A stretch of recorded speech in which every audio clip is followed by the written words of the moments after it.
ఇప్పుడు మీరు ఒక పాస్టర్‌గా ఉన్నారా? ఒక సేవకుడిగా ఉన్నారా? లేదా ఒక ఎవాంజలిస్ట్‌గా ఉన్నారా? యేసుప్రభు కూడా గాడే అంటారు. ఆ 3 కలిస్తేనే గాడ్. దేవుడితో సమానం అన్నప్పుడు దేవుడి లక్షణాలు ఉండాలి కదా.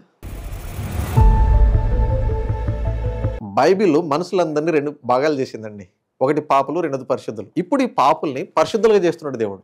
బోధకుల వల్లనే నష్టం జరుగుతుంది. ఈరోజు భారతదేశంలో ఉన్నటువంటి ఈ క్రైస్తవ మాఫియా అనేసి ఎందుకు చెప్తున్నారంటే ఈ పాస్టర్ల వల్ల అనమాట. అయితే మ్యాక్సిమం ఒక భారతదేశం అంటే నేను ఇప్పుడు మీకు యూనివర్సల్గా ఉంది ఈ సమస్య. ఓకే. హాయ్, హలో, నమస్తే. నేను మీ anchor Nagendra. Welcome to Aira media.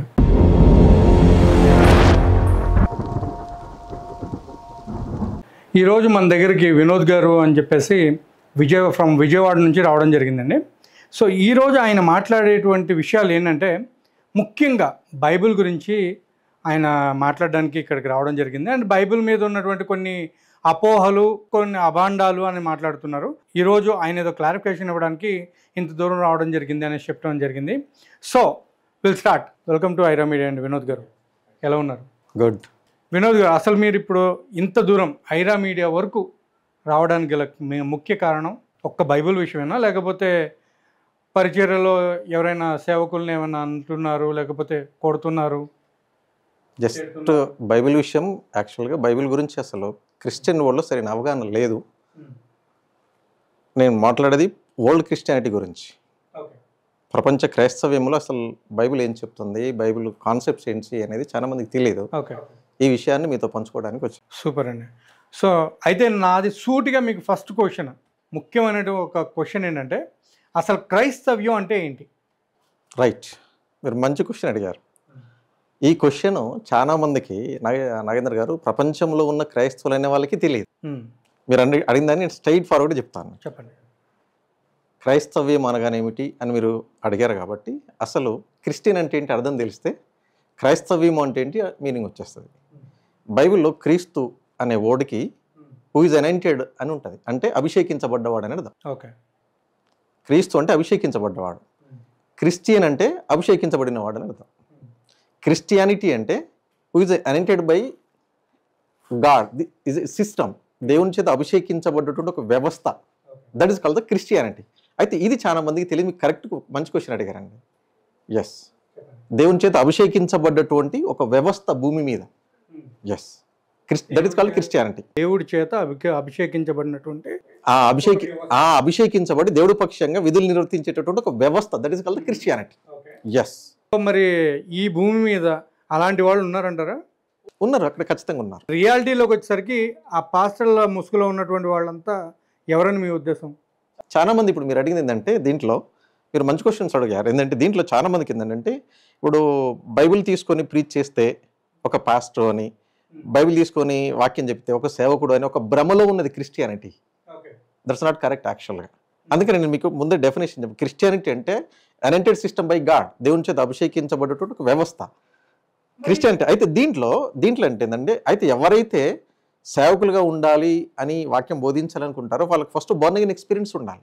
ఇప్పుడు మీరు చెప్తున్నారు కదా వినోద్ గారు, నేను ఒక ప్రశ్న మళ్ళీ అడుగుతున్నాను. అదేంటంటే ప్రతి ఒక్కళ్ళు కూడా ఈ మధ్యకాలంలో మేము పాస్టర్లం అయిపోయాము, మేము పాస్టర్లము అని చెప్పేసి ఒక సంఘాన్ని ఏర్పరచుకుని అందులోకి వచ్చిన వాళ్ళందరినీ కూడా, అంటే వాళ్ళు బడుగు బలహీనతలు అని చెప్పే కంటే చాలా కడుపు బీదవారు, ఒక పొట్టకూటి కోసం ఒక పూట పని చేస్తే ఇంకో పూట తిన్నటువంటి వాళ్ళు. సో వాళ్ళందరినీ కూడా కూడగట్టుకుని ఒక సంఘంలో ఏర్పరచుకుని వాళ్ళ దగ్గర నుంచి దశమ భాగాలు వసూలు చేయడం మొదలు పెడుతున్నారు. దాని గురించి మీరు ఏమంటారు? Okay, right. ఇప్పుడు మీరు యాక్చువల్గా దశమ భాగం అన్నారు కాబట్టి అసలు దాని డెప్త్ మీకు తెలియాలి. దశమ భాగము అనేది బైబిల్లో కానుకలు ఇచ్చడానికి ఒక సిస్టమ్ ఉంది యాక్చువల్గా. ఇవి ఎవరిస్తారు అంటే యాక్చువల్గా అందరూ ఇస్తే అంగీకరించబడే కావు ఇవి. ఎవరైతే బైబిల్ ఒక అసలు టోటల్గా బైబిల్ ఒక విషయం మీద డిపెండ్ అయిందండి నాగేంద్ర గారు. ఏంటంటే బోర్న్ అగైన్ అనే ఒక కాన్సెప్ట్ ఉంది. బోర్న్ అగైన్ అంటే కొత్తగా జన్మించడం అనే ఒక కాన్సెప్ట్ ఉంది. టోటల్ బైబిల్ అంతా కూడా depend on the only one concept.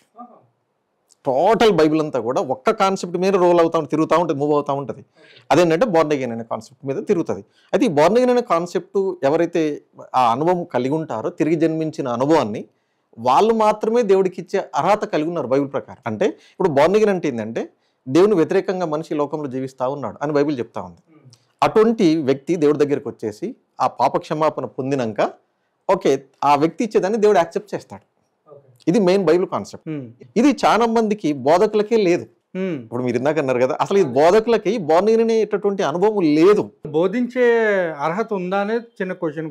ఇప్పుడు మీరు అనేది ఏంటంటే మాక్సిమము చాలా వరకు లేదు, చాలా మందికి లేదు. కానీ వాళ్ళేమనుకుంటారు అంటే బైబిల్ కాలేజీకి వెళ్ళేసి ఆ ట్రైనింగ్ చేసేసి వచ్చేసేసి ఆ ప్రీచ్ చేయటం ఇట్స్ నాట్ కరెక్ట్. 100% రాంగ్ అది అకార్డింగ్ టు ద బైబిల్.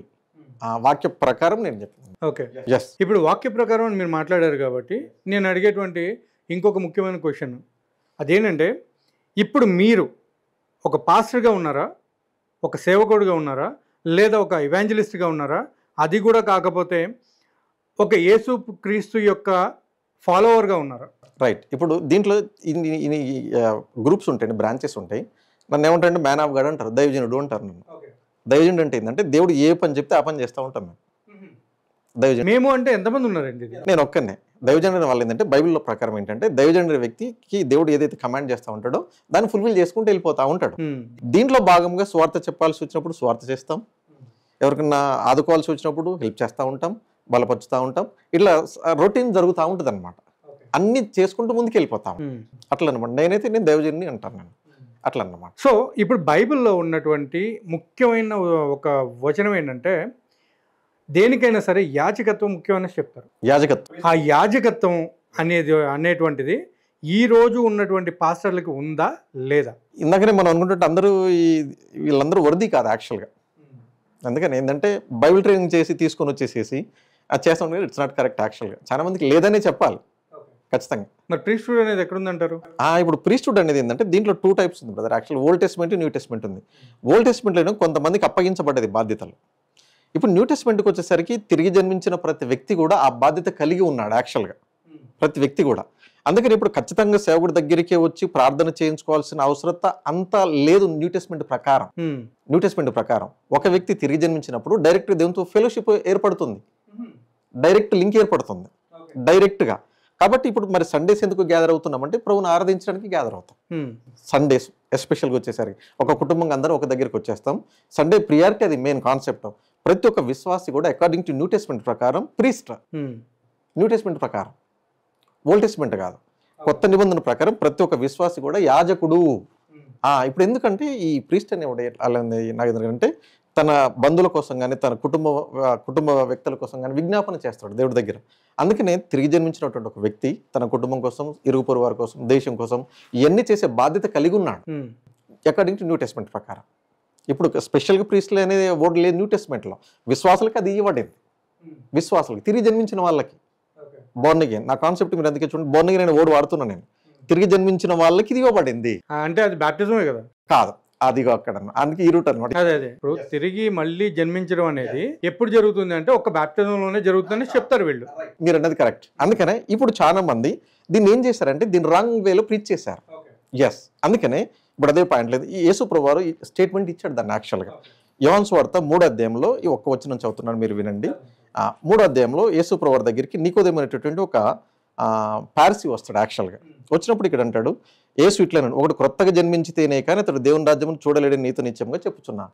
ఇప్పుడు ఈ వ్యక్తి అంటాడు, అందుకు నికోదేము ముసలివాడైన మనుషుడు ఎలాగో జన్మింపగలడు, తల్లి గర్భం ముందు ప్రవేశించి జన్మింపగలడా అని ఆయన అడగగా యేసు ఇట్లన్నాడు, ఒకడు నీటి మూలంగాను ఆత్మ మూలంగా జన్మించితే కానీ దేవుని రాజ్యంలో ప్రవేశింపలేడని నీతో నిత్యంగా చెప్పుచున్నాను. దీన్ని చాలా మంది ఏం చేశారంటే నాగేంద్ర గారు నీటి మూలంగా అన్న దాన్ని బ్యాప్సం అన్నారు. ఇక్కడే ఫల్టీ పడింది క్రిస్టియానిటీ అంతా కూడా, ఇక్కడే బ్రేక్ పడింది. ఎస్, ఎందుకు మీకు ఇవ్వడు అంటున్నానంటే ఇది మీరు చదివితే యోహాను సువార్త 3వ అధ్యాయం కనుక 10 వచనాలు వస్తే ఇక్కడ 9వ వచనంలో ఇద్దరి మధ్యలో ఈ నికోదేము అనేటటువంటి వ్యక్తి ఒక లైక్ జడ్జి లాంటి వాడండి యాక్చువల్గా యూదా ప్రజలలో. ఈ యేసు ప్రభువారు చేస్తున్న బోధలు నచ్చేసి డైరెక్ట్ వచ్చేస్తాడు. అయితే యేసు ప్రభువారు ప్రీచింగ్స్ అన్ని కూడా పార్సీస్ స్క్రైబ్స్ అని ఉంటారు, పరిశీల శాస్త్రాలు ఉంటారు, వాళ్ళ మీద దాడి చేశాడు యేసు ప్రభువారు. వాళ్ళని ఏమంటాడు, సర్పసంతానం అంటాడు. సర్పసంతానం మీరంతా రాంగ్ చేసేసారు, మొత్తానికి మీరు రారు, వచ్చేటోళ్ళు రానివారు అన్నప్పుడు వాళ్ళు కక్ష కట్టేసి యేసు ప్రభువారి మీద ఎవరు రావద్దు అన్నప్పుడు ఈయన జడ్జి స్థాయిలో ఉన్నటువంటి ఒక వ్యక్తి కాబట్టి ఈయనకు బాగా నచ్చుతాయి యేసు ప్రభువారి ప్రీచింగ్స్. జడ్జిలు ఎవరు ముఖమాటం చూడరు జనరల్గా. అందుకనే యేసుప్రభు దగ్గర నైట్ టైంలో వస్తాడు యాక్చువల్గా, ఓకే. ఎవరికి కనబడకుండా నైట్ టైం వస్తాడు. ఎందుకంటే ఇప్పటి వరకు కూడా మనకి హిస్టారికల్గా చరిత్రాత్మకంగా రిటర్న్ కాన్స్టిట్యూషన్ లేని ఒక్క నేషన్ ఉంది వరల్డ్లో, అది ఒక్కటి ఏంటంటే ఇజ్రాయెల్ నేషన్ రిటర్న్ కాన్స్టిట్యూషన్ ఉండదు ఇప్పటికీ. వాళ్ళకి ఓన్లీ ఓల్డ్ టెస్ట్మెంట్ చూపిస్తారు, వాళ్ళు కొన్ని బుక్స్ ఇదే మా కాన్స్టిట్యూషన్ అంటారు అనమాట వాళ్ళు. అదే ఇజ్రాయెల్లో ఇప్పుడు బైబిల్ ముట్టుకుంటే 4 సంవత్సరాలు లోపలికి వెళ్తారంట కదా. అయితే కొన్ని ఏరియాలలో ఉంది, అంతటి ఏరియాలో లేదు, కొంత అంతర్ లేదు దాన్ని వాళ్ళు. ఇప్పుడు కాకపోతే ఏంటంటే ఇప్పుడు ఇజ్రాయెల్ పార్లమెంట్లో కూడా ప్రీచ్ చేస్తున్నారు వెళ్ళి. అదొక్కటే కదండి, ఇక్కడ ఇంకొక విషయం కూడా ఉంది. యుఎస్లో పిల్లలకి బైబిల్ అనేది హానికరం వాళ్ళ మనుగడకి అని చెప్పి బైబిల్ మొత్తాన్ని కూడా నిషేధించారు స్కూల్స్లో. ఇప్పుడు అందుకని ఏంటంటే ఇప్పుడు మీరు అన్నారు ఇక్కడ నిషేధించి ఏం జరిగిందంటే కంప్లీట్గా బైబిల్కి ఎగెనెస్ట్గా చేస్తున్నారు. అక్కడ బైబిల్ నిషేధిస్తున్నారు ఒక పక్క, ఎగెనెస్ట్ చేయడం ఇంకో పక్క జరుగుతుంది. అందుకే ఇప్పుడు లెస్బియన్స్, హోమోసెక్చువలిజమ్స్ అంతా డెవలప్ అయిపోతుంది. బైబిల్ వాటిని యాక్సెప్ట్ చేయదు, బైబిల్ యాక్సెప్ట్ చేయదు, వాటిని కంప్లీట్గా నిషేధించింది బైబిల్. ఎవరైతే వాటిని ఇష్టపడతారో వాళ్ళు బైబిల్ వద్దంటారు. అంటే ఇప్పుడు బైబిల్లో ఉన్న వచనాలు కూడా మరీ దారుణమే అంట కదా. ఇప్పుడు అట్లా చూసుకుంటే లోతు కూతుళ్ళ దగ్గర నుంచి చూసుకున్నా, లేకపోతే మీ పిల్లల మాంసాలని మీతో తినిపిస్తానని చెప్పే వచనాల దగ్గర నుంచి, అండ్ యెహోవా అనేటువంటి దేవుడు అయి ఉండి వేరే ఆడవారి మీద వేరే వాళ్ళకి హక్కును కల్పించడం, లేదా వాళ్ళని వేరేగా ట్రీట్ చేయడం, ఇవన్నీ కూడా మరి వాటిని ఏమంటారు? అట్లా లేదు బైబిల్లో. దీన్ని అర్థం చేసుకున్నారు, రాంగ్ వేలో చేసుకున్నారు. ఇప్పుడు దానికి లోతు అన్నారు చూసారా మీరు, ఆ లోతు అనేటటువంటి ఆ ఇన్సిడెంట్, ఆ సంఘటన యాక్చువల్గా దేవుడు బైబిల్లో అబ్రామ్ అని ఒక వ్యక్తిని కాల్ చేస్తాడండి. యాక్చువల్గా అబ్రామ్ని పిలుస్తాడు. అబ్రామ్ని పిలిచినప్పుడు దేవుడు ముందే చెప్పాడు ఏమనంటే నువ్వు ఒక్కడే రావాలి అన్నాడు. కానీ తన మానవ ప్రేమల వల్ల ఏం చేశాడంటే తన తమ్ముడు కొడుకు కూడా తీసుకుని వచ్చేస్తాడు. God knows everything, God knows future, present, అన్ని విషయాలు తెలిసిన వాడు దేవుడు యాక్చువల్గా. అందుకే నీ లోతన్న వ్యక్తి ఎంత వీక్ ఉంటాడో అనే విషయాలు దేవుడికి తెలిసి ఎవరు వద్దు అంటాడు, ఆయన కూడా తీసుకుని వచ్చేస్తాడు.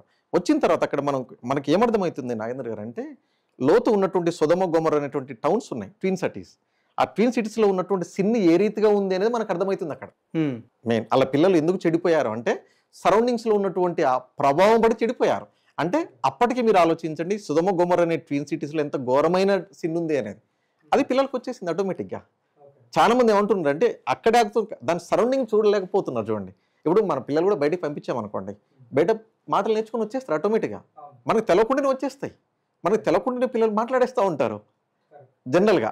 ఆ లోతు పిల్లల విషయం అది జరిగిందండి. పిల్లలు డిస్టర్బ్ అయ్యారు కంప్లీట్గా. బయట నేర్చుకొని వచ్చేసి బైబిల్ అది చాలా క్లియర్గా మెన్షన్ చేశాడు. వాళ్ళు ఏమనుకున్నారంటే మ్యారేజ్ జీవితం అంటే మ్యారేజ్ చేసుకోవడం అనుకున్నారు. మ్యారేజ్ ఉన్నా లేకపోయినా జీవితం జీవితమే, లైఫ్ ఇస్ లైఫ్ అంతే, దీనికి మ్యారేజ్ సంబంధం ఏం లేదు. చాలా మందికి భ్రమ ఉంది, బ్యాడ్ డైవర్షన్లో ఉంది చాలా మంది. ఏంటంటే మ్యారేజ్ జీవితం అంటే మ్యారేజ్ చేసుకోవాలి పిల్లలు, అట్లా కాదు, జీవితం జీవితమే, సపరేట్. ఇది అగో రాంగ్ డైరెక్షన్లోకి వెళ్ళిపోయారు. దీన్ని చాలా మంది ఏం చేస్తున్నారు అంటే, అందుకనే నేను మనకి ఇంటర్వ్యూలకు రావడం కూడా నేను ఇన్ని సంవత్సరాలు వెయిట్ చేశాను యాక్చువల్గా. చాలా మంది ఇష్టానుసారంగా చెప్తా ఉన్నాం, కరెక్ట్ కాదు అది. అంటే ఇప్పుడు నాకు ఇంకొక విషయం నేను మిమ్మల్ని అడగాల్సింది ఏంటంటే, విగ్రహారాధన చేయడం ఏ విధంగా అయితే పాపం, తప్పు, నేరంగా పరిగణిస్తున్నారో, సో అదే విగ్రహారాధన హిందువులు చేస్తున్నారు అని చెప్పి వాళ్ళని దారుణంగా చూడడం, వాళ్ళని కించపరిచేలా మాట్లాడడం, ఇవన్నీ ఎంతవరకు కరెక్ట్ అంటారు? మరి బోర్న్ అగైన్ ఎక్స్పీరియన్స్ ఉన్న వాళ్ళు ఇది చేయరు, ఇది దూషించడం లాంటిది అయితే ఇవి చెయ్యరు, ఇది ఫండమెంటల్. ఓకే, మీరు చెప్పేది ఏంటంటే ఎవరైతే రీబర్త్ పొందడం జరుగుతుందో వాళ్ళు ఇలాంటివన్నిటిని కూడా చేయరు, అంటే ఎవరిని దూషించరు. ఎందుకంటే ఇప్పుడు మనకు తెలియకుండా ఒక రాంగ్ వేలో వెళ్తున్నామండి, అది బలమైనటువంటి ఒక ప్రెజర్తో వెళ్ళిపోతున్నాం, మనకు తెలియకుండా ఏదో సంథింగ్ వెళ్ళిపోతున్నప్పుడు ఆ సిచ్యువేషన్ చూడాలి. కానీ వాటి వెళ్ళిపోతున్నారు అంటే ఇట్స్ నాట్ కరెక్ట్, అంతే కదండి. అందుకని బోర్న్ అగైన్ ఎక్స్పీరియన్స్ ఉన్న వాళ్ళు ఆ పని చెయ్యరు 100%. ఎవరైతే బోర్న్ అగైన్ లేదో వీళ్ళు ఇవన్నీ చేస్తాం. అయితే ఇప్పుడు మరి మీరు యూట్యూబ్లో చూస్తూనే ఉంటారు, ప్రతి ఒక్కళ్ళు కూడా చాలా దారుణంగా మాట్లాడాలు. అసలు ఈ మధ్యకాలంలో పాస్టర్ అనే ప్రతి ఒక్కళ్ళు కూడా నోరు తెరిస్తే బూతులు వస్తున్నాయి కొంతమంది. అందుకే నేను మీకు చెప్పాను కదండి, బోర్న్ అగైన్ వాళ్ళు కారు వీళ్ళంతా ఫోన్ నెంబర్లు పెట్టేసి డబ్బులు దండుకోవడం, మరి ఇవన్నీ పరిస్థితి బిజినెస్ ఇప్పుడు అయిపోయింది. ఓకే, నేను చెప్పేస్తున్నాను ఇప్పుడు, ఎందుకంటే నేను పోస్ట్ గ్రాడ్యుయేట్గా నేను 20 years సేవ చేస్తూ, నా 2002-1-3 బ్యాచ్ నాది ఎంఎస్సి, నేను అన్ని సాక్రిఫైస్ చేసుకొని నేను హానెస్ట్గా నాకు గాడికి రిలేషన్ ఇది మాకి. ఓకేనండి. ఇప్పుడు ఎవరన్నా అందుకని ఏంటండి, నేను మీ కిందకు చెప్పాను చూసారు, మీరు కానుకలు అన్నప్పుడే దేవుడికి ఇవ్వటానికి అందరికి హక్కు లేదు, తీసుకోడు ఆయన, గాడే బెగ్గర అండి, తీసుకోడు, కానీ మనుషులు మనుషులు తీసుకుంటారండి. నన్ను చాలా మంది అదే అంటారు, ఇప్పటికీ అంటారు నన్ను, మీకు ఇష్టం అంటే నాకు వద్దు అంటాను. ఫస్ట్ మీ లైఫ్ చేంజ్ చేసుకోండి అంటే, ఫస్ట్ మీరు లైఫ్ చేంజ్ కండి, తర్వాత దేవుడికి ఎంత ఇస్తే ఇచ్చుకో. చాలా మంది అట్లా ఇష్టపడరు. ఆయన పేరు తీయాలో తీయకూడదు తెలియదు కానీ ఎవరైతే దశంభాగం ఎవరో వాళ్ళని దేవుడు ఒకరోజు నైట్లో కల్లోకి వచ్చి నిన్ను లేపేస్తా అన్నట్టు మాట్లాడతాడు అని చెప్పి మాట్లాడు. నేను అందుకనే అసలు బయటికి రావడానికి ఇది కారణం అన్నాడు. మెయిన్ బోర్న్ అగైన్ లేనటువంటి సేవకులు మొత్తం ఎక్కువైపోయారు, తిరిగి జన్మించని వాళ్ళు, ఈ అమాయకులు. అందుకని చాలా మంది నేను యాక్చువల్గా వీడియోలు ఎక్కువ చూడను, కొన్ని రేర్గా చూస్తుంటే అందులో మీద ఒకటి సరే టచ్ అయింది, సరే చేద్దామన్నట్టని వచ్చేసారు అనమాట. యాక్చువల్ దీంట్లో ఏంటంటే చాలా మంది క్రైస్తవులు కొంచెం గొర్రెలాగానే బ్రతుకుతున్నారు. ఇప్పుడు ప్రతి ఒక్కరు కూడా అదే అంటున్నారు కదా, చాలా టూ మచ్ అట్లనే బ్రతుకుతున్నారు. అందుకని మేమే అంటున్నాం అంటే నాగేంద్ర బైబిల్ అసలు చదవండి, దగ్గర పెట్టుకొని ఏం చెప్తున్నది బైబిల్ మీకు తెలవాలి. ఫస్ట్ బైబిల్ గొర్రెలాగా పోయి చెప్తే విని రావడం ఇట్స్ నాట్ కరెక్ట్. ఇప్పుడు మీరు చెప్పిన విధానంలో నేను ఆలోచించింది అంటే నాకు అర్థమైంది ఏంటంటే రీబర్త్ అనేది మెయిన్ మ్యాండేటరీ బైబిల్ అంతా అదే మ్యాండేటరీ. సో అది లేనటువంటి ప్రతి ఒక్కళ్ళు కూడా గొర్రె చర్మం కప్పుకున్నటువంటి తోడేళ్ళలాగానే బిహేవ్ చేస్తారు. బోధకులు అట్లే ఉన్నారు, విశ్వాసులు. విశ్వాసుల్లో కూడా ఏంటంటే వాళ్ళు ఎలా నమ్ముతారో నాకు అర్థం కావట్లేదు. మనకు బైబిల్ ఏముందంటే సాటన్ అనేవాడు ఒకడు ఉన్నాడు. సాటన్ అనేవాడు ఒకడు దేవుడికి అగెనెస్ట్ ఒక యాంజెల్ ఉన్నాడు, దేవదూత. వీడు వాళ్ళంతా కవర్ చేస్తున్నాడు అనేది మనకు బైబిల్లో అసలు సీక్రెట్ అది. వాడు కవర్ చేస్తున్నాడు మొత్తం. ఇప్పుడు ఎందుకంటే ఇప్పుడు మీకు మీరు అడగకముందే నేను ఒక క్వశ్చన్కి వస్తున్నాను చూడండి. ఏంటంటే చాలా మందిలో డౌట్స్ ఉంటాయండి. ఏంటంటే ఈ మానభంగాలకు కారణం ఎవరు, రేపులకు కారణం ఎవరు, ఈ హత్యలకు కారణం ఎవరు, ఈ స్వార్థలకు కారణం ఎవరు, ఇగో వీడు అన్నట్టు వీడు ఇస్తుంటే చాలా వచ్చేసింది. సేమ్ థింగ్ ఇంకొక స్టోరీ కూడా విన్నాను. ఆ స్టోరీ అంటే పెద్దవాళ్ళు చెప్పిందే. సో ఏంటంటే నా ఫ్రెండ్ వాళ్ళ నానమ్మ ఎవరు ఆవిడ చెప్పారన్నమాట, మనుషులు చేసే తప్పులు ప్రతిదీ కూడా సేటన్ మీద వేయడం కూడా కరెక్ట్ కాదు అనేసి కూడా చెప్పడం జరిగింది. రెండు ఉన్నాయి దీంట్లో. ఇప్పుడు మీరు అనేది కరెక్ట్. మనిషికి విల్లిచ్చాడు గాడు, మనిషికి విల్లిచ్చాడు. దీంట్లో మనుషులు చేసి వాడి మీద పెట్టడం కరెక్ట్ కాదు. వాడు చేసే వాడున్నాయి, వీళ్ళు చేసే వీళ్ళు ఉన్నాయి, రెండు ఉన్నాయి ఇక్కడ. మొత్తం ఆ రెండింటిని కూడా ఒక్కరి మీద తోసేయడం అనేది కరెక్ట్ కాదు. సో మరి వీటిలో చూసుకుంటే ఇప్పటి వరకు కూడా బైబిల్లో ఇది ప్రవచిస్తేనే ప్రతి ఒక్కరు కూడా మారుతారు అన్నటువంటి వచనాలు ఏమైనా ఉన్నాయా? ఇదే బాగున్నాయనే అంతే, అదొకటే, one and only. Bible total limits అంతా ఓన్లీ వన్ కాన్సెప్ట్. నా 20 సంవత్సరాల పరిశోధనలు తేలింది ఏంటంటే ఇది ఒక్కటే. 1-2 years నేను చెప్పేది కాదు. ఇప్పుడు 20 పిండి రెఫరెన్స్ వర్డ్ బై వర్డ్ మొత్తం పిండితే ఒకటే కాన్సెప్ట్ సీక్రెట్ వచ్చింది. యెహోవా అనేటువంటి ఒక దేవుడు, నేను దేవుణ్ణి, నా తర్వాత నా తర్వాత కానీ ముందు కానీ మరొకటి దేవుడు అనేవాడు లేడు అని అన్నారు. మరి జీసస్ క్రైస్ట్ దేవుడు అని ఎలా ఒప్పుకుంటారు మీరు? రైట్. ఇప్పుడు మీరు ఇది ఏంటంటే అండి, ఇది యాక్చువల్గా ఈ బైబిల్లో గాడ్ ఎలా వర్క్ చేసిండు అనేది కన్ఫ్యూజన్ ఉంటుంది. యాక్చువల్ అసలు క్రియేటర్ ఎలా వర్క్ చేశాడు అనేది కన్ఫ్యూజ్ ఉంది యాక్చువల్ కంప్లీట్గా అండి. అసలు యెహోవా దేవుడా, యేసు దేవుడా, హోలీ స్పిరిట్ దేవుడా అనే ఈ పెద్ద డైలమాలో ఉన్నారు. దీని మీద పెద్ద డిబేట్లు జరిగినాయి వరల్డ్ వ్యాప్తంగా యాక్చువల్ కంప్లీట్గా. అయితే దీంట్లో అసలు మీకు విషయం ఏంటంటే అండి, అసలు బైబిల్లో దేవుడు ఎలా పరిచయం చేసుకున్నాడు అనేది మనకు తెలవాలండి. ఫస్ట్ దేవుడు ఎలా పరిచయం చేసుకున్నాడు తను తాను అనేది మనం చూస్తే ఓల్డ్ టెస్ట్మెంట్లోనండి ఎలోహీం అనే ఓడు వాడబడ్డది. ఎలోహీం అనే ఓడు వాడబడ్డది. యాక్చువల్గా ఎలోహీం ఫస్ట్ హిబ్రూలో రాశాడు దాన్ని. ఎలోహీం అనే ఓడును స్టార్టింగ్లో వాడబట్టడం జరిగిందండి. ఇది యాక్చువల్గా ఎందుకు ఈ ఓడు వాడబడ్డది అని అంటే, యాక్చువల్గా ఇది ఎలోహీం అని చెప్పడానికంటే ముందు ఇటర్నిటీలో అంటే క్రియేషన్ కంటే ముందుకు వెళ్తున్నాడు ఆయన. ఇంకా నిత్యత్వంలో దేవుడు ఎలా ఉన్నాడంటే బైబిల్లో మనకు చూస్తే సైన్యములకు అధిపతి హోలీ అని ఉంది అంతే. Lord of the host holy అని దేవదూతలు ఆరాధించినట్టుగా ఉంది బైబిల్లో దేవుని నిత్యత్వంలో అండి. ఓకేనండి, రైట్. అయిన తర్వాత ఏమైందంటే దేవుడు మనకు అర్థమవుతుంది మనిషిని చేయాలనుకున్న తలంపు వచ్చింది.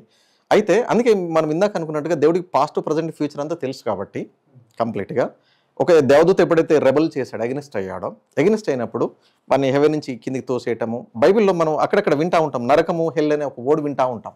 నరకం ఉంది అనేది. ఈ నరకం అనేది మనుషుల కోసం చేసింది కాదు, వాడి కోసం పెట్టింది యాక్చువల్గా, ఓన్లీ వాడిని పని చేయటానికి. మరి ఎవరైతే దేవుణ్ణి ఒప్పుకోరో వాళ్ళు నిత్యము మండుతున్నటువంటి అగ్నిలో దహించబడతారు అని మాట్లాడతారు. ఇప్పుడు అదే వస్తున్నాను. ఇప్పుడు అందుకని వాని కోసం పెట్టింది ఇది యాక్చువల్గా. వాని పని చేయడానికి పెట్టింది అది. ఇప్పుడు వాని నరకం అనేది ట్రెమెండస్ బైబిల్లో ఎక్స్ప్లెనేషన్ లేదు. బైబిల్లో జస్ట్ శాంపుల్ టచ్ చేసాడు అంతే, అంతవరకే. అయితే అలాంటి దేవుడు మనిషి నిర్మించాలి ఒక ప్లాన్తో వచ్చి చేసినప్పుడు గాడు మనకు అర్థమవుతుంది బైబిల్ అంతట్లో ఏంటంటే చేసినా కూడా వీడు మనిషిని చీట్ చేస్తాడు. అయితే దేవుడు ఇక్కడ చేసింది ఏంటంటే ఎంటైనా పని చేసేదో బాగుండు అని పని చేయలే, వదిలిపెట్టేశాడు. కొన్నింటిని పని చేసేసి వీళ్ళని వదిలిపెట్టేశాడు. అయితే దేవుడికి అర్థమైంది వీడు మనిషి ఎట్లాగ మోసం చేస్తాడు, చీట్ చేసే ఛాన్స్ ఉంది అని చెప్పేసి బైబిల్లో మనకి ఎలోహిం అనేది ఇంట్రడ్యూస్ చేసుకుంటాడని మనకు అర్థమవుతుంది. ఎలోహిం అనే వర్డ్ను వాడిండండి యాక్చువల్గా. ఎలోహిం అనే వర్డ్కు అర్థం ఏంటంటే చూడండి, ఏంటంటే గాడ్హుడ్ అనే ఒక మీనింగ్ ఉంది. ఎలోహిం అనే వర్డ్కు గాడ్హుడ్ అంటే ఏంటంటే God who has been and expandable existence అని అర్థం ఉందండి. ఈ పదం చూడండి, ఎలోహిం అనే దానికి ఏంటంటే ఓకేనా, God who has been expandable existence అంటే తనకు తాను విస్తరింప చేసుకునే లక్షణం కలిగిన వాడని ఉంది. మీరు చెప్పేది నాకు ఎట్లా ఉందంటే అమీబాలా అనిపిస్తుంది. రైట్, ఇప్పుడు ఆమె సైన్స్లో ఉంది ఆ వర్డ్ యాక్చువల్గా. రైట్, ఇది సెల్ఫ్. అందుకనే ఈ వర్డ్ ఎట్లా ఉందంటే సేమ్ అదే లింక్లో ఉంటుంది అనమాట యాక్చువల్గా. అది ఎలాగైతే ఎక్స్పాండ్ చేసుకుంటా ఉంటుందో మీకు అమీబా అనడం కంటే కూడా ఇంకా మీకు ఇప్పుడు థర్మోడైనమిక్స్కి వస్తాను నేను. మీకు థర్మోడైనమిక్స్లో సెకండ్ లా ఉంటుంది. ఒక ఆటం ఏమవుతుంది అంటే మొత్తానికి ఎక్స్పాండ్ అవుతూ ఉంటుంది. ఎస్ అదన్నమాట ఇక్కడ తీసుకున్నాడు. ఇక్కడ అర్థమవుతుంది మనకి. ఎస్ ఈ ఎలోహిం అనే వాడికి ఆ మీనింగ్ ఉందండి యాక్చువల్గా. ఆ మనిషిని చేసినప్పుడు మనిషిలో 3 భాగాలు నేను మనకు వాక్యం చెప్తుందండి, శరీరము, ప్రాణము, ఆత్మ. ఈ 3 భాగాలుగా తను తానే ఎక్స్పాండ్ అయిపోయి క్రియేట్ చేసినట్టుగా ఉంది మనకు బైబిల్. ఈ 3 భాగాలు ఒక్కటే గాడు 3 భాగాలు ఎక్స్పాండ్ అయిపోయి చూడండి ఓకేనండి చేసినట్టుగా ఉందన్నమాట. ఇప్పుడు అందుకనే ఈజిప్ట్లో మనకి ఇజ్రాయెల్ ప్రజలతో ఏమంటాడంటే యెహోవా అన్నాడు. యాక్చువల్గా యావే అనే వర్డ్ ఉంది యాక్చువల్గా. దానికి యావే అంటే ఏంటంటే అది పేరు కాదు, ఎగ్జిస్టెన్స్ గురించి మాట్లాడతాడు. ఎగ్జిస్టెన్స్ గురించి మాట్లాడుతుంటాడు. యావే అంటే ఉన్నవాడను అని అర్థం. ఉన్నవాడు ఇంకో మీనింగ్ కూడా ఉంది, రక్షించువాడని అనేది అర్థం కూడా ఉంది దానికి. ఉన్నవాడను రక్షించువాడను, ఉన్నవాడే సేవ్ చేస్తాడు కదండి, అంతే కదా. అట్లనే అందుకనే యావే అనేది అందుకే దీంట్లో 3 డైమెన్షన్స్ తీసుకున్నాడు. ఈ ఎలోహిం అనే దాంట్లో అండి 3 క్యారెక్టర్స్ ఉన్నాయండి. Eternal glory, eternal life, eternal existence అనే 3 అర్థాలు ఉన్నాయి దానికి. ఈ 3 భాగాలు ఉన్నాయి చూడండి, 3 అర్థాలు. అందుకనే ఇటర్నల్ గ్లోరీ అన్నాం చూడండి. ఇటర్నల్ గ్లోరీ అనేది ఒకటి, ఇటర్నల్ లైఫ్, ఇటర్నల్ ఎగ్జిస్టెన్స్ అంటే 3 పదాలు ఉన్నాయి. ఈ ఇటర్నల్ గ్లోరీ అనేదేమో యెహోవా అనేటటువంటి పొజిషన్, ఇటర్నల్ లైఫ్ అనేదేమో కిందకు వచ్చినటువంటి పొజిషన్, ఇటర్నల్ ఎగ్జిస్టెన్స్ ఏమో స్పిరిట్గా సంబంధించే పొజిషన్. ఈ 3 కలిస్తేనే గాడ్. అంటే ఇప్పుడు మీరు చెప్పేది ఏంటి, యేసు ప్రభు కూడా గాడే అంటారు. 3 కలిస్తేనే గాడ్. సరే 3 కలిస్తేనే, కానీ మరి యేసు ప్రభు మరి కింద ఉన్నప్పుడు ఎవరికి ప్రేయర్ చేశాడు మరి ఆయన? దీన్ని ఏమంటారంటే సావరిన్ అథారిటీ, సావరిన్ అప్లైకేబుల్ అంటారండి యాక్చువల్గా, సర్వాధికారంతో కూడింది. ఇది ఎందుకు చేశాడంటే యాక్చువల్గా ఈ యూదా ప్రజలకి లా ఇచ్చినప్పుడు ఆయన ఏమని రాయించుకుంటూ వస్తుందంటే నేను ఒక మనిషిలాగా వస్తానని మీరు ఐడెంటిఫై చేయాలి. నేను మీలో ఐక్యపరచుకుంటాను కాబట్టి నేను మనిషిలాగానే జీవిస్తాను. ఓకే, నేను మనిషిలాగానే జీవిస్తాను. ఇప్పుడు యేసు ప్రభువు ప్రార్థన చేయకుండా నేనే దేవుని చెప్పాలి యాక్చువల్గా, కానీ ఓడు వాళ్ళే. ఎందుకు వాడలేదంటే దేవుడు ఈ బాడీ లోపలికి రాకూడదు. ఎందుకంటే ఆయన మహిమతో, ఇందాక ఇటర్నల్ గ్లోరీ అని చెప్పాను, నిత్య మహిమతో ఉంటాడు ఆయన. మహిమను వదిలిపెట్టడానికి ఛాన్స్ లేదు. కానీ ఇంకో స్టెప్ తీసుకున్నాడు. అంటే ఇప్పుడు మీరు అనేది ఎవరైతే మీరు యెహోవా అని చెప్తున్నారో ఆయనకి బాడీ ఉందంటారా లేదంటారా? హెవెన్లో గాడు మహిమతో ఉంటాడు. మహిమతో అంటే గ్లోరీతో ఉంటాడు. మనకు బైబిల్లో దాని కొన్ని డెఫినేషన్స్, ఒక డెఫినేషన్ ఏముందంటే ఇప్పుడు మీరు చెప్తాను చూడండి. ఇక్కడ ఈ సృష్టిని అంతా ఉంది చూసారా, దీన్నంతా సబ్మిట్ చేసుకున్నాడు ఒక క్యారెక్టర్ అని రాస్తారండి. సృష్టిని తను చేసిన సృష్టిని సబ్మిట్ చేసుకుంటాడు మొత్తం. దట్ ఈస్ కాల్డ్ మహిమ అని ఉంది బైబిల్. దీన్ని అంతా కంట్రోల్ చేసుకునేటట్టు ఒక కెపాసిటీ అని ఉంది. సరే, నేను అదే కెపాసిటీ గురించి ఒక మాట అడగాను మిమ్మల్ని. అదేంటంటే యెహోవా అనే పర్సన్కి, ఆయనకి దేవుడు అని మీరు అంటున్నారు కాబట్టి ఆయన నిత్యం అంటే మామూలుగా ఎట్లా అంటే పర్ఫెక్ట్ బాడీని కలిగి ఉండడా? మనకు ఓల్డ్ టెస్ట్మెంట్లో కొన్నిసార్లు బాడీ తాల్చినట్టుగా ఉంది, బాడీ తాల్చి వచ్చినట్టుగా ఉంది. అబ్రహాం అనే వ్యక్తి దగ్గర ఇందాక మనం లోతను చూసారా, వాళ్ళ పెదన్న దగ్గరికి వచ్చాడు, వచ్చి భోజనం చేసి సావాసం చేసి పోయినట్టుగా కూడా ఉంది. అదే రేంజ్లో ఒక బాలులాగా రా. మరి ఇప్పుడు అంటే ఇప్పుడు ఆయనే మళ్ళీ యేసు ప్రభువులో వచ్చారు అని అంటారు మీరు?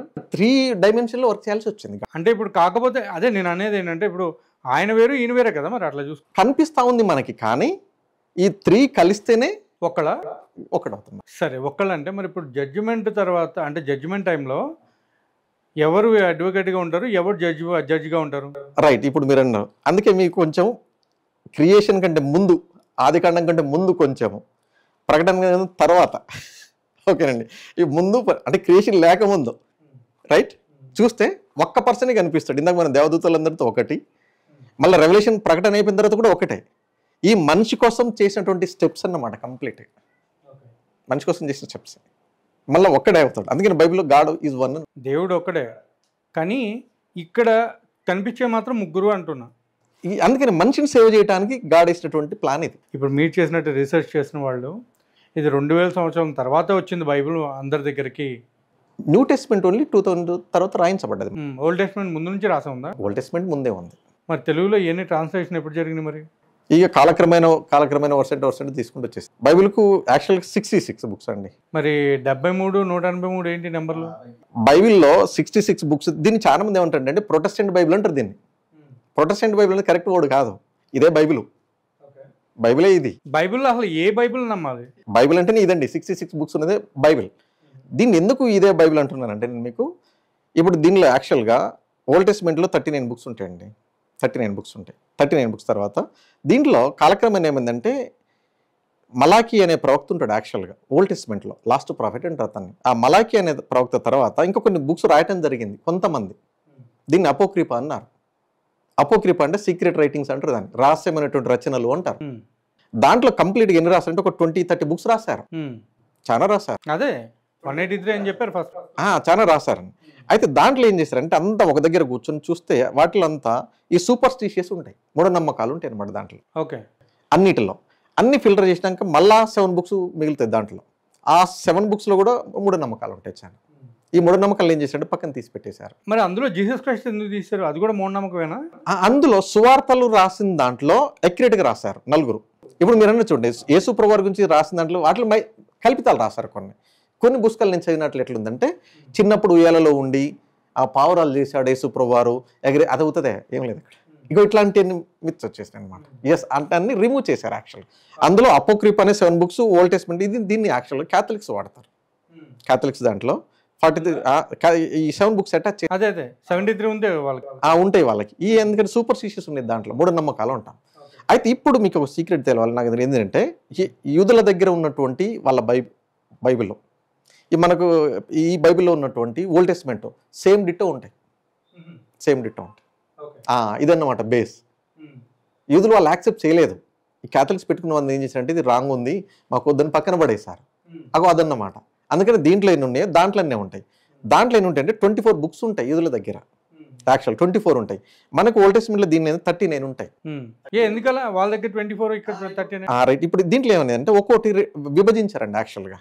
ఇప్పుడు దానికి మొదటి సమయాలు, రెండవ సమయాలు, ఫస్ట్ క్రానికల్స్, సెకండ్ క్రానికల్స్ ఇట్లా విభజించారనమాట. అయితే ఫస్ట్ సెకండ్ అట్లా పెట్టడం వల్ల అట్లా వచ్చింది, కానీ మ్యాటర్ అంతా డిట్టో ఉంటుంది, ఏం తేడా ఉండదు, డిట్టో ఉంటుంది అట్లా అన్నమాట. సరే, మరి ఇప్పుడు నాకు ఒక విషయం చెప్పండి, జీసస్ క్రైస్ట్కి పెళ్ళి అయిందా లేదా? మీరు ఇప్పుడు అడిగిన దానికి నేను కొంచెం క్లారిటీ ఇస్తాను మీకు. అసలు ఏంటి అంటే మ్యారేజ్ వ్యవస్థ అనేది దేవుడు మనుషులకు పెట్టింది. మరి జీసస్ క్రైస్ట్ మనిషే కదా ఇక్కడ. ఇప్పుడు చూడండి, ఇప్పుడు మ్యారేజ్ వ్యవస్థ అనేది అకార్డింగ్ టు బైబిల్ ప్రకారం మనుషులకు పెట్టింది. యేసు ప్రభువారు పరిపూర్ణ నరుడు, పరిపూర్ణ దేవుడు, కంప్లీట్. పరిపూర్ణ నరుడు, పరిపూర్ణ దేవుడా? కంప్లీట్. కాబట్టి గాడ్కి మ్యారేజ్ కావడం అనేది ఫూలిష్నెస్. బైబిల్ ప్రకారం ఏంటంటే మ్యారేజ్ సిస్టమ్ అనేది దేవుడు మనుషులకు పెట్టింది. మరి మేరీ మ్యాగ్లిన్ అది ఆయనతో ఎక్కువగా ఉండటం, మరి దాన్ని ఏమంటారు? చాలా వచ్చిన రూమర్స్ రావడానికి ఉంటుందండి, చాలా రూమర్స్ వస్తూ ఉంటాయి. అంటే అవన్నీ రూమర్స్ అంటారు, రియాలిటీ కదా? అంత రూమర్సే, రూమర్స్ వస్తాయి ఎందుకు? అంటే ఆయనకి పెళ్ళయిందని, పిల్లలు కూడా ఉన్నారు అని. యేసు ప్రభువారు చనిపోయి లేసినప్పుడు ముందే చెప్పాడు యేసు ప్రభువారు, నేను చనిపోయి లేస్తాను అని చెప్తే, ఈ యూదా ప్రజలు ఏం చేశారంటే పరిశీల శాస్త్రైన వాళ్ళు ఈ సైనికులకు లంచాలు ఇచ్చేసి యేసు ప్రభువారు లేచినాక యేసు ప్రభువారు లేవలేదు అని మీరు చెప్పండి, ప్రాపగండా చేయండి అన్నారు. అది ఇప్పటికీ ప్రజల్లో ఉంది అని ఉంది. ఇంకా ఓకే, బైబిల్ కూడా రాసి ఉంది అది.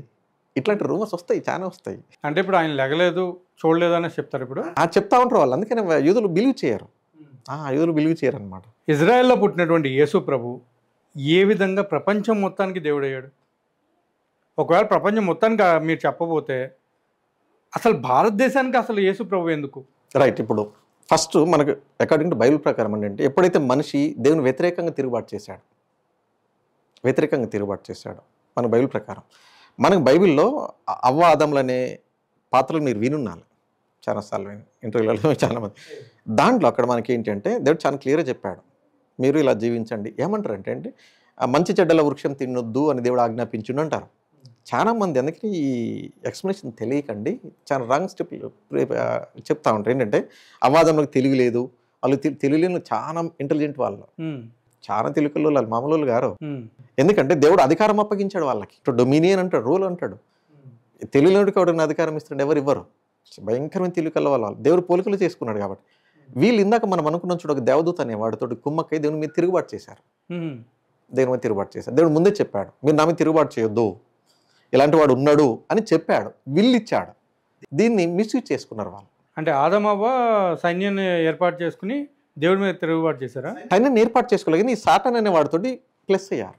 ఓకే, వాటితో కుమ్మక్క వేసి తిరుగుబాటు చేశారు దేవుడి మీద. ఎస్, యుద్ధం చేయడానికి వెళ్ళారు. యుద్ధం అని మనకి అంత లేదు కానండి, యుద్ధం అని కాదు కానీ బైబిల్లో సాతాన్ అనేవాడు దేవుడిలాగా ఉంటే నేను బెటరు అని అనుకుంటానని మనకు కొంత ఇచ్చాడు, ఇంత అంత లేదు డీటెయిల్స్ అట్లా అనమాట. అందులో వీళ్ళు కూడా జాయిన్ అయిపోయారు. ఓకే, దేవుడు ముందే చెప్పాడు ఇట్లా ఉంటాడు వాడు, మీ దగ్గరికి వస్తాడు, మీరు వినొద్దు, ఇవన్నీ ఉంటాయి. కానీ వినలా, అక్కడ దెబ్బ పడింది అన్నట్టు. అయితే అక్కడ నుంచి దేవుడు చెప్పాడు ముందే, ఇప్పుడు మీకు మరణం అనేది ఒకటి వస్తుంది, మరణం మానవాళికి. ఈ మరణాన్ని తీసేయాలంటే తెలుగులో ఒక మనకు సామెత ఉందండి, ముళ్ళును ముళ్ళుతోటి తీయాలి అన్నారు. దేవుడు ఒకటి విడుదల చేశాడు అనుకోండి, నాకు దాన్ని బయటికి బ్యాక్ తీసుకోడు, ముందుకు వెళ్ళిపోతాడు. అంటే ఇప్పుడు మీరు ఇందాక అంటున్నారు చూడండి, సేటన్ తోటి కుమ్మక్క అయిపోయి దేవుడి మీద తిరుగుబాటు చేశారు అని. అది మీరు చెప్పేది ఒక ఫ్రూట్ తినడం వల్ల అది ఒక్కటే విషయంలోనా, లేకపోతే వేరే విధంగా కూడా చాలా జరిగినాయి? మనకు ఇక్కడ ఏంటంటే అండి, మనకు వాళ్ళ లైఫ్ స్పాన్ 930 years ఉందండి, 930 ఉంది వాళ్ళ లైఫ్ స్పాన్ యాక్చువల్గా. అయితే దేవుడు ఈ 930 సంవత్సరాల్లో 4 మాటలే మాట్లాడు, 5 మాటలే వాళ్ళతోటి, ఏం లేదు మనకు బైబిల్లో. మరి ఎన్ని చేసినో మనకు తెలియదు కానీ జస్ట్ ఒక 4-5 అంతే. ఒకరోజు వాళ్ళని కలిగి చేసే వాళ్ళతో సాహసంలో ఉన్నాడు, ఒకరోజు తినదంటే వాళ్ళు తినటము, వచ్చి కాల్ చేయటం, ఆదమ వేరరియో అని పిలవటం, నేను ఇక్కడ ఉన్నానని చెప్పటం, నేను తినొద్దని చేసావా, వెగినెస్ చేసావా అనటం, నువ్వు ఇచ్చిన భార్య చేసింది అనటం, తర్వాత వాళ్ళని తీసుకొచ్చి అక్కడ పెట్టడం, కుమారుడు పుడతాడు, ఇట్లా సేవ్ చేస్తా, ఇంతవరకే ఉంది మనకి, ఇంకా ఏమి లేదు. 930 years, ఒక్కరోజు కాదు, 930 సంవత్సరాలు దేవుడు రాయించాలి. అంటే చాలా చాలా జరిగి ఉండొచ్చే మేబీ అనిపిస్తూ ఉంది మనకి. ఇక్కడ మనకేముందంటే ఫలాలు తిన్నారు అని ఉంది, ఫలములు అని ఉంది, ఫలము లేదు, కొన్ని ఫలములు తీసుకొని తిన్నారు అని ఉంది. మరి ఒక్క ఫ్రూట్ మాత్రం చూపిస్తూ ఉంటారు, మరి ఆ ఫలములు అని ఉంది యాక్చువల్గా, కూరలు కూడా ఉంది యాక్చువల్గా, ఫలాలు భార్య తెచ్చింది కొన్ని తీసుకొని తిన్నారు. ఇది ఏం మాట్లాడుతుందంటే నాగేంద్ర గారు, మనకి ఏంటంటే వాళ్ళు ఫలం అనేది మనకు సాధారణ భాషలో కూడా వాడి కర్మఫలం వాడు అనుభవించిండ్రు అంటూ ఉంటారు చాలా మంది, అది చేసిన రుచిదిరా అని. అంటే వీళ్ళు ఏదో చాలా చేసి ఉంటారు అని మనకు అర్థమైంది, ఏదో చేసి ఉంటారు మొత్తానికి, చాలా చాలా చేసి ఉండొచ్చు. మనకేం చూపిస్తున్నారంటే ఒక్కటన్నట్టు, అక్కడని కాదు, అక్కడ చాలా జరిగింది, ఆ చాలా జరిగినాయి రాయించలే కాదు. 930 సంవత్సరాలు 4 మాటలంటే చూడండి మీరు, 4 మాటలే మాట్లాడినంటే ఏమి రాయించ. సో ఇప్పుడు నాకు ఒక్క విషయం అండి, మరి ఇప్పుడు యేసు ప్రభు అని ఆయన 12 సంవత్సరాల వరకు బైబిల్లో కనిపించి 12 తర్వాత 30 వరకు మరి ఆయన ఏమయ్యాడు అన్నట్టు? మనకు బైబిల్లో డీటెయిల్స్ అన్నీ ఇవ్వలేదండి యాక్చువల్గా, అందుకే డీటెయిల్స్ అన్నీ ఇవ్వలేదు. మనకు ఉన్నది ఏంటంటే మానవుడిలాగా దాగి ఉండడం అనిపిస్తూ ఉంది టైం కోసం, లేకపోతే అన్నీ మామూలుగా ఒక మనిషి ఏదైతే తప్పులు చేస్తా అన్నీ చేశారంటారా? అట్లాంటి ఛాన్సెస్ లేదు. ఎందుకంటే ఇప్పుడు మీరు అన్నది ఇది మనకు ఎలా తెలుస్తుందండి అంటే, ఇప్పుడు ఒక్క యేసు ప్రభు వారి గురించి మనకు తెలియాలంటే ఒకటి ఏంటంటే ఈ బైబిల్ దగ్గరికి వస్తేనే తెలుస్తుంది. దీన్ని ఏదో తమాషాగా చదివితే తెలియదు, తమాషాగా చదవమంటే డైరీ లాగానే ఉంటుంది. కంప్లీట్గా సరెండర్ అయిపోయి మనల్ని మనం ఎంటీ చేసుకొని ప్రభు రివీల్ చేసుకోండి అంటే తప్ప. స్వస్థతలు అని చెప్పేసి సభలు పెడుతున్నారు, పెద్ద పెద్ద సభలు, మరి దాని గురించి మీ బైబిల్లో ఏం రాస్తుంది? బైబిల్లో అనుసారంగా చెప్పాలి అంటే మీకు ఫైనల్ ఇందాక మీరు ఓడన్నారు జడ్జిమెంట్ టైంలో ఎట్లా జరుగుతుంది అండి అని. మత్తయి సువార్తలో 7వ అధ్యాయంలో రాశాడు, ప్రభు చెప్పాడు ఏంటంటే నా నామములో అద్భుతాలు చేయలేదా, స్వస్థతలు చేయలేదా, కృపావరాలు చేయలేదా అని చెప్తారు, కానీ ఆ దినం నేను ఎరగను అంటాను అని రాశారు. ఇవన్నీ ఏంటంటే ఫస్ట్ దేనికి ప్రియారిటీ ఇవ్వాలో దానికి ఇవ్వకుండా ప్రియారిటీ ఇవ్వకూడదు దానికి ఇస్తూ ఉన్నారు చాలా. అంటే ఇప్పుడు ఆ స్వస్థత సభలు అని చెప్పి ఈజీ మనీకి ఇది వన్ ఆఫ్ ది ఒక వే అనుకోవచ్చు అంటారా?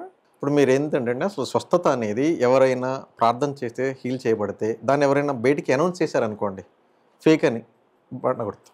ఓకే. సింపుల్ లాజిక్ అంతే. దాన్ని కూడా ఫేక్ అవుతుంది. దట్స్ ఎనఫ్ అంతే. ఎందుకంటున్నామండి అంటే యేసు ప్రభువు చాలా చేశాడు స్వస్థలు. చెప్పండి పబ్లిక్కి వెళ్ళి అని చెప్పలే ఎక్కడ కూడా. యేసు ప్రభువు స్టేట్మెంట్ ఇవ్వలే. అంటే మరి ఇప్పుడు ఆయనే చెప్పారంట కదా, నా గురించి నేను చేసిన మహిమల గురించి ప్రపంచానికి చాటి చెప్పండి నా గురించి అని చెప్పేసి చెప్పారని. ఇప్పుడు మీరన్న స్టేట్మెంట్ ఎట్లా ఉందండి అంటే ఇప్పుడు ఏంటంటే ఇది యేసు ప్రభువు వారు స్వస్థపరిచినప్పుడు ఏమంటే ఇది ఎవరికి చెప్పొద్దు అన్నాడు. చాలా కాంటెక్స్ట్లో ఎవరికి చెప్పొద్దు. ఎందుకన్నాడు ఆ కాంటెక్స్ట్ అంటే? అంటే చెప్పొద్దండి చెప్పమనే కదా అర్థం. చెప్పొద్దు, ఎవరికి చెప్పొద్దు. ఎందుకన్నాడు అంటే అండి ఇది మీకు ఇందాక మనం అనుకున్నట్టు మనుషులు దేనికి ప్రియారిటీ ఇవ్వాలో దానికి ప్రియారిటీ ఇవ్వకుండా మీ ప్రియారిటీ ఇవ్వకుండా వాటికి ఇస్తారు. మనుషులు ఇది ఉంది. ఇప్పుడు యేసు ప్రభు మెయిన్ కాన్సెప్ట్ ఏంటంటే సోల్ను సేవ్ చేయడానికి, ఆత్మ రక్షించాలనేది ప్రభు ఉద్దేశం. ఈ ఆత్మ రక్షించబడటం కాకుండా ఇక మిగతా తతంగాలన్నీ చూస్తాడు మనిషి, దీన్ని వదిలిపెట్టేస్తాడు. అందుకనే యేసు ప్రభు వాటిని హైడ్ చేశాడు. యాక్చువల్గా వీటన్నిటి కూడా పక్కన పెట్టేశాడు. మెయిన్ ఆత్మ రక్షణ కోసమే ప్రయాసపడ్డాడు. ఇది చేయకుండా ఈ రోజుల్లో అందరూ ఏం చేస్తాడు దీనికోసం చేస్తాం అట్లా అన్నమాట. అంటే ఇప్పుడు మీరు చెప్పే విధానం నాకేమర్థం అవుతుందంటే స్వస్థత అనేది ఏదైతే వాళ్ళు ఇప్పుడు యూజ్ చేసుకుని అప్పట్లో జీసస్ క్రైస్ట్ చేశాడు, ఇప్పుడు నేను చేస్తున్నాను, నా దేవుడు కనిపించాడు చేయమన్నాడు, నేను నిన్ను హీల్ చేస్తాను అంటే నమ్మొద్దు అని మీరు చెప్తున్నారు. అయితే దీంట్లో మీరు అనేది నమ్మొద్దంటే కానీ ఇది ఏంటంటే ఎంతవరకు ఇవి అనేది ఫిల్టర్ చేసి తెలుస్తుంది కానీ యాక్చువల్గా ఫిల్టరేషన్ చేస్తే ఏది ఫ్యాక్టు ఏది సత్యం తెలుస్తుంది. పెద్ద డిసీవింగ్ అని చెప్తాను నేను. యాక్చువల్గా డిసీవింగ్ అని చెప్తుంది జనరల్. కానీ ఇది మాకింగ్ కూడా అనొచ్చు కదా, జీసస్ క్రైస్ట్ మాక్ చేయడం అది తప్పు కదా. అందుకని యేసు ప్రభువు చాలా క్లియర్గా ఇచ్చాడు. మీకు ఆ వర్డ్ నేను ఒకటి చదువుతున్నాను చూడండి. మత్తయి సువార్తలో యేసు ప్రభువు చెప్పిన స్టేట్మెంట్ చదివితే మీకు అర్థమవుతుంది చూడండి. ఇక్కడ యేసు ప్రభువు ఏమంటే 7వ అధ్యాయంలో ప్రభువా అని నన్ను పిలుచు ప్రతివాడు పరలోక రాజ్యంలో ప్రవేశింపడు కానీ పరలోకమందున నా తండ్రి చిత్త ప్రకారం చేయవాడే ప్రవేశించను. ఆ దినమందు అనేకులు నన్ను చూసి ప్రభువా మేము నీ నామను ప్రవచింపలేదా, నీ నామను దయ్యములు వెళ్ళగొట్టలేదా, నీ నామం అనేకమైన అద్భుతములు చేయలేదా అని చెప్పుదురు. ఫైనల్ జడ్జిమెంట్ రోజు. అప్పుడు నేను మిమ్మల్ని ఎన్నడని ఎరగను, అక్రమం చేయవాళ్ళారా నా ఎదుండి పుండని వారితో చెప్పుదును అని అడిగాడు. ఓకే. ఇప్పుడు ఇది ఎవరి గురించి స్టేట్మెంట్? బోధకుల గురించి. వీళ్ళ గురించే, బోధకుల గురించి. ఇప్పుడు చూడండి ఎంత క్లియర్గా ఉంది. దీని నుంచి వీళ్ళు తప్పించుకోలేరు. ఇప్పుడు టచ్ అన్నా ఇచ్చన్నా ఏదన్నా కూడా ఈ స్టేట్మెంట్ బుష్ అన్న ఏదన్నా ఈ స్టేట్మెంట్ నుంచి తప్పించుకోలేరు. ఈ స్టేట్మెంట్ ఎస్పెషల్ ప్రీచర్స్ గురించే, విశ్వాసుల గురించి కాదు. అదే అందుకని అక్కడ తెలుస్తుంది కదా, నేను ఆ రోజు ఇది చేశాను అది చేశాను చెప్తా ఉన్నాను, నాకు తెలియదు మీరు ఎవరో. ఎంత భయంకరమైన జడ్జిమెంట్ ఇది అసలు. ఒళ్ళు గగురు పొడుస్తుందండి అసలు వచ్చేసాడు. అంతే కదా. ఇది వాళ్ళు తెలిసినా కూడా అట్లా పోతూ ఉంటుంది అంతే, ఇంకా ఏం చేయలేము. వినోద్ గారు, బైబిల్ అంత పవర్ఫుల్ బుక్ అయితే, బైబిల్లో ఉన్నది నిజమైన దేవుడి వచనాలే అయితే, మరి అవి ఫాలో అయినటువంటి అది బార్న్ అండ్ బాటప్ క్రిస్టియన్స్ దగ్గర నుంచి మధ్యలో క్రిస్టియన్స్గా మారి మళ్ళీ తిరిగి ఎక్స్ క్రిస్టియన్స్గా మారిపోతున్నారు. మరి వాళ్ళ పరిస్థితి ఏంటి? మరి వాళ్ళు వెళ్ళిపోతున్నారు అంటే మరి బైబిల్లో ఎన్నో లోపాలు ఉన్నాయని కదా అర్థం. రైట్. ఇప్పుడు మీరు అన్నది, మీరు ఇందాక మనం మాట అనుకున్నాం ఏంటంటే క్రొత్తగా జన్మించాలి, రీబర్త్ అన్నాం. రీబర్త్ అంటే బాప్సం అని ఒక వర్డ్ అన్నారు మీరు. యాక్చువల్గా నేనేమనంటే కాదు అని చెప్పాను మీకు. ఎవరైతే బాప్సం తీసుకొని రీబర్త్ ఎక్స్పీరియన్స్ లేకుండా ఉంటారో వాళ్ళందరూ వెళ్ళిపోతారండి. రీబర్త్ ఎక్స్పీరియన్స్ లేకుండా, వితౌట్ రీబర్త్ ఎక్స్పీరియన్స్ బాప్సం తీసుకుంటారో వాళ్ళందరూ వెళ్ళిపోతారు. ఇది ఫండమెంటల్. రీబర్త్ అయిన వాడు పోవటం కాదు కదా, అసలు జరగదండి. ఇప్పుడు రీబర్త్ అని మీరు మాట్లాడుతున్నారు కదా, ఇప్పుడు వెళ్ళిపోయిన ప్రతి ఒక్కళ్ళు కూడా బైబిల్లో ఉన్న వచనాల వల్ల అండ్ ఆ వచనాలు చెప్పినటువంటి పాస్టర్ల వల్ల బాధింపబడిన వాళ్ళే అయి ఉండొచ్చు. అలా ఉండొచ్చు. వాళ్ళే కాదు, ఈవెన్ ప్రీచర్స్ కూడా బ్యాక్ అయ్యే ఛాన్స్ ఉంది. ఓకే. విశ్వాసులే కాదు, నేను పైకి వెళ్తున్నాను. ప్రీచర్స్ కూడా నేను 20 years పాస్టర్గా ఉన్నాను, నేను 2 సంవత్సరాలు చేశాను అని చెప్పిన వాళ్ళు కూడా బ్యాక్ అయ్యే ఛాన్స్ ఉంది. నేను పెద్ద సీక్రెట్ చెప్పాను. ఎందుకంటే రీబర్త్ ఎక్స్పీరియన్స్ ఎవరికైతే ఉండదో ఖచ్చితంగా బ్యాక్ కావాల్సిందే. ఓకే. తిరగలేదు అందులో. రీబర్త్ అయిన వ్యక్తి అసలు పడేది. ఓకే. ఎందుకంటే ఇప్పుడు క్రియేటర్తో రిలేషన్ ఏర్పడుతుంది. ఒక పిఎంతో సీఎంతో మనకు రిలేషన్ ఏర్పడితేనే స్టిక్ అని అవుతాం కదండి బాగా. ఒక వ్యక్తి గురించి దగ్గర ఉండి చూసినప్పుడు క్రియేటర్తో రిలేషన్ ఏర్పడితే పోవటం అనేది జరగదు. అది ఒక్కసారి దేవుడితోటి ఆ యొక్క బాండింగ్ ఏర్పడిన తర్వాత ఎవరైనా సరే వెనక్కి అనేది వెళ్ళరు. అంటే ఏం జరిగినా సరే, ఎన్ని గొడవలు జరిగినా, ఎవరితో ఎట్లాంటి మనస్పర్ధలు వచ్చినా అసలు సంఘం నుంచి వదిలి వెళ్ళరు అనేసి చెప్తున్నారు. బైబిల్ అదే చెప్పింది. అంటే ఒకవేళ అలా వెళ్ళిపోయారంటే వాళ్ళు దేవుడితోటి సరిగ్గా కనెక్ట్ కాలేదని అర్థం. బైబిల్ అదే చెప్తుంది. తిరిగి జన్మించాడు అనుకోండి ఒక వ్యక్తి, అసలు ఎవరు అలా కాదు. సో ఇప్పుడు నాది ఇంకొక మెయిన్ క్వశ్చన్ ఇంకోటి ఉందండి. అది నాకు తెలిసి మీకు కొంచెం బాధగా ఉండొచ్చు, లేకపోతే ఏదైనా అనిపించినా సరే కొంచెం నాకు సమాధానం మాత్రం చెప్పాలి. ఎందుకంటే ఇది నా ప్రశ్న కాదు, చాలామంది అడుగుతున్నటువంటి ఒక భయంకరమైన ప్రశ్న. మేరీ అనేటువంటి ఆవిడకి యేసు ప్రభు జన్మించడం, ఒక ఆత్మ వల్ల జన్మించడం అనేది సాధ్యమా? అసలు పుట్టింది అలా కాదు, అదంతా కూడా కల్పితం. ఆ మేరీ మాతకి యేసు ప్రభు పుట్టింది ఒక రోమన్ సైనికుడి వల్ల అని కూడా ఏదో రావడం కూడా జరిగింది. ఇప్పుడు మీరు అన్నదండి, ఇప్పుడు నేనున్నాను, స్టూడియోకి వచ్చాను, మీరు నన్ను బ్లేమ్ చేయాలి అనుకున్నారు ముందే. ఎగ్జాంపుల్ మీకు చెప్తున్నా, దానికి రీజన్ కూడా మీకు ఇస్తాను.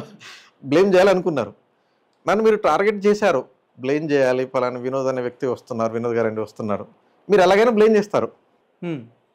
ఆల్రెడీ ఫిక్స్ అయిపోయారు బ్లేమ్ చేయాలని, మీరు బ్లేమ్ చేసేస్తారు. లక్కీగా ఏంటంటే ఆ థాట్కి ఇంకా నాకు రాలేదండి. మామూలుగా అంటే ఒక ప్లాన్ ఏంటంటే బ్లేమ్ చేయాలని బ్లేమ్ చేసేస్తారు, అంటే మీరు ఆల్రెడీ ఫిక్స్ అయ్యారు. ఎగ్జాంపుల్ మామూలు కరెక్ట్ అది. అంటే ఇప్పుడు ఎందుకు మీకు కావాలంటే, యేసు ప్రభు వారు ఇందాక మీకు చెప్పాను కదండి, ఏంటంటే మ్యారేజ్ సిస్టమ్ అనేది గాడ్ మనుషులకు ప్రొవైడ్ చేసింది. నేను మీకు మనం ఫస్ట్ టైం మాట్లాడుకున్నాం, మనుషులకు గాడ్ ప్రొవైడ్ చేసిన సిస్టమ్ ఇది. చాలామంది ఏమనుకుంటున్నారు అంటే, మ్యారేజ్ దేవుడు అనేవాడు శరీరక సంబంధం వల్ల పుడతాడు అనుకుంటున్నారు చాలామంది. అందుకని ఆ తలంపు ఉన్నటువంటి వ్యక్తులకు ఏముంటుందంటే, దేవుడు అంటే ఏమనుకుంటారండి అంటే, దేవుడు అంటే మనలాంటి వాడే, ఇప్పుడు అంత ఎందుకంటే ఇప్పుడు మనమే ఉన్నామండి. కొన్ని దేశాలలో దేవుడిగా అవటం చాలా సులువు, చాలా ఈజీ. ఓకే, చాలా ఈజీ. ఇప్పుడు నేనే ఉన్నాను అంటే వేరే ఉద్దేశం కాదు, నేను మామూలుగా ఏదైనా డసన్ తీసేసుకుని మామూలుగా తీసుకుని మామూలుగా కూర్చున్నాను అనుకోండి, దేవుడు అనేస్తారు జనరల్గా. ప్రజలకు అట్లా ఉంది. మీకు ఇక్కడ ఓడి చెప్పాలి, మానవుడే మాధవుడు అన్నారు. మానవుడు ఎప్పుడు మాధవుడు కాడు, మానవుడు దేవుడే. ఎస్, ఆయన గాడే మంచిరండి. ప్రతి మనిషి కూడా దేవుడు అవ్వడానికే కదా ట్రై చేస్తున్నాడు.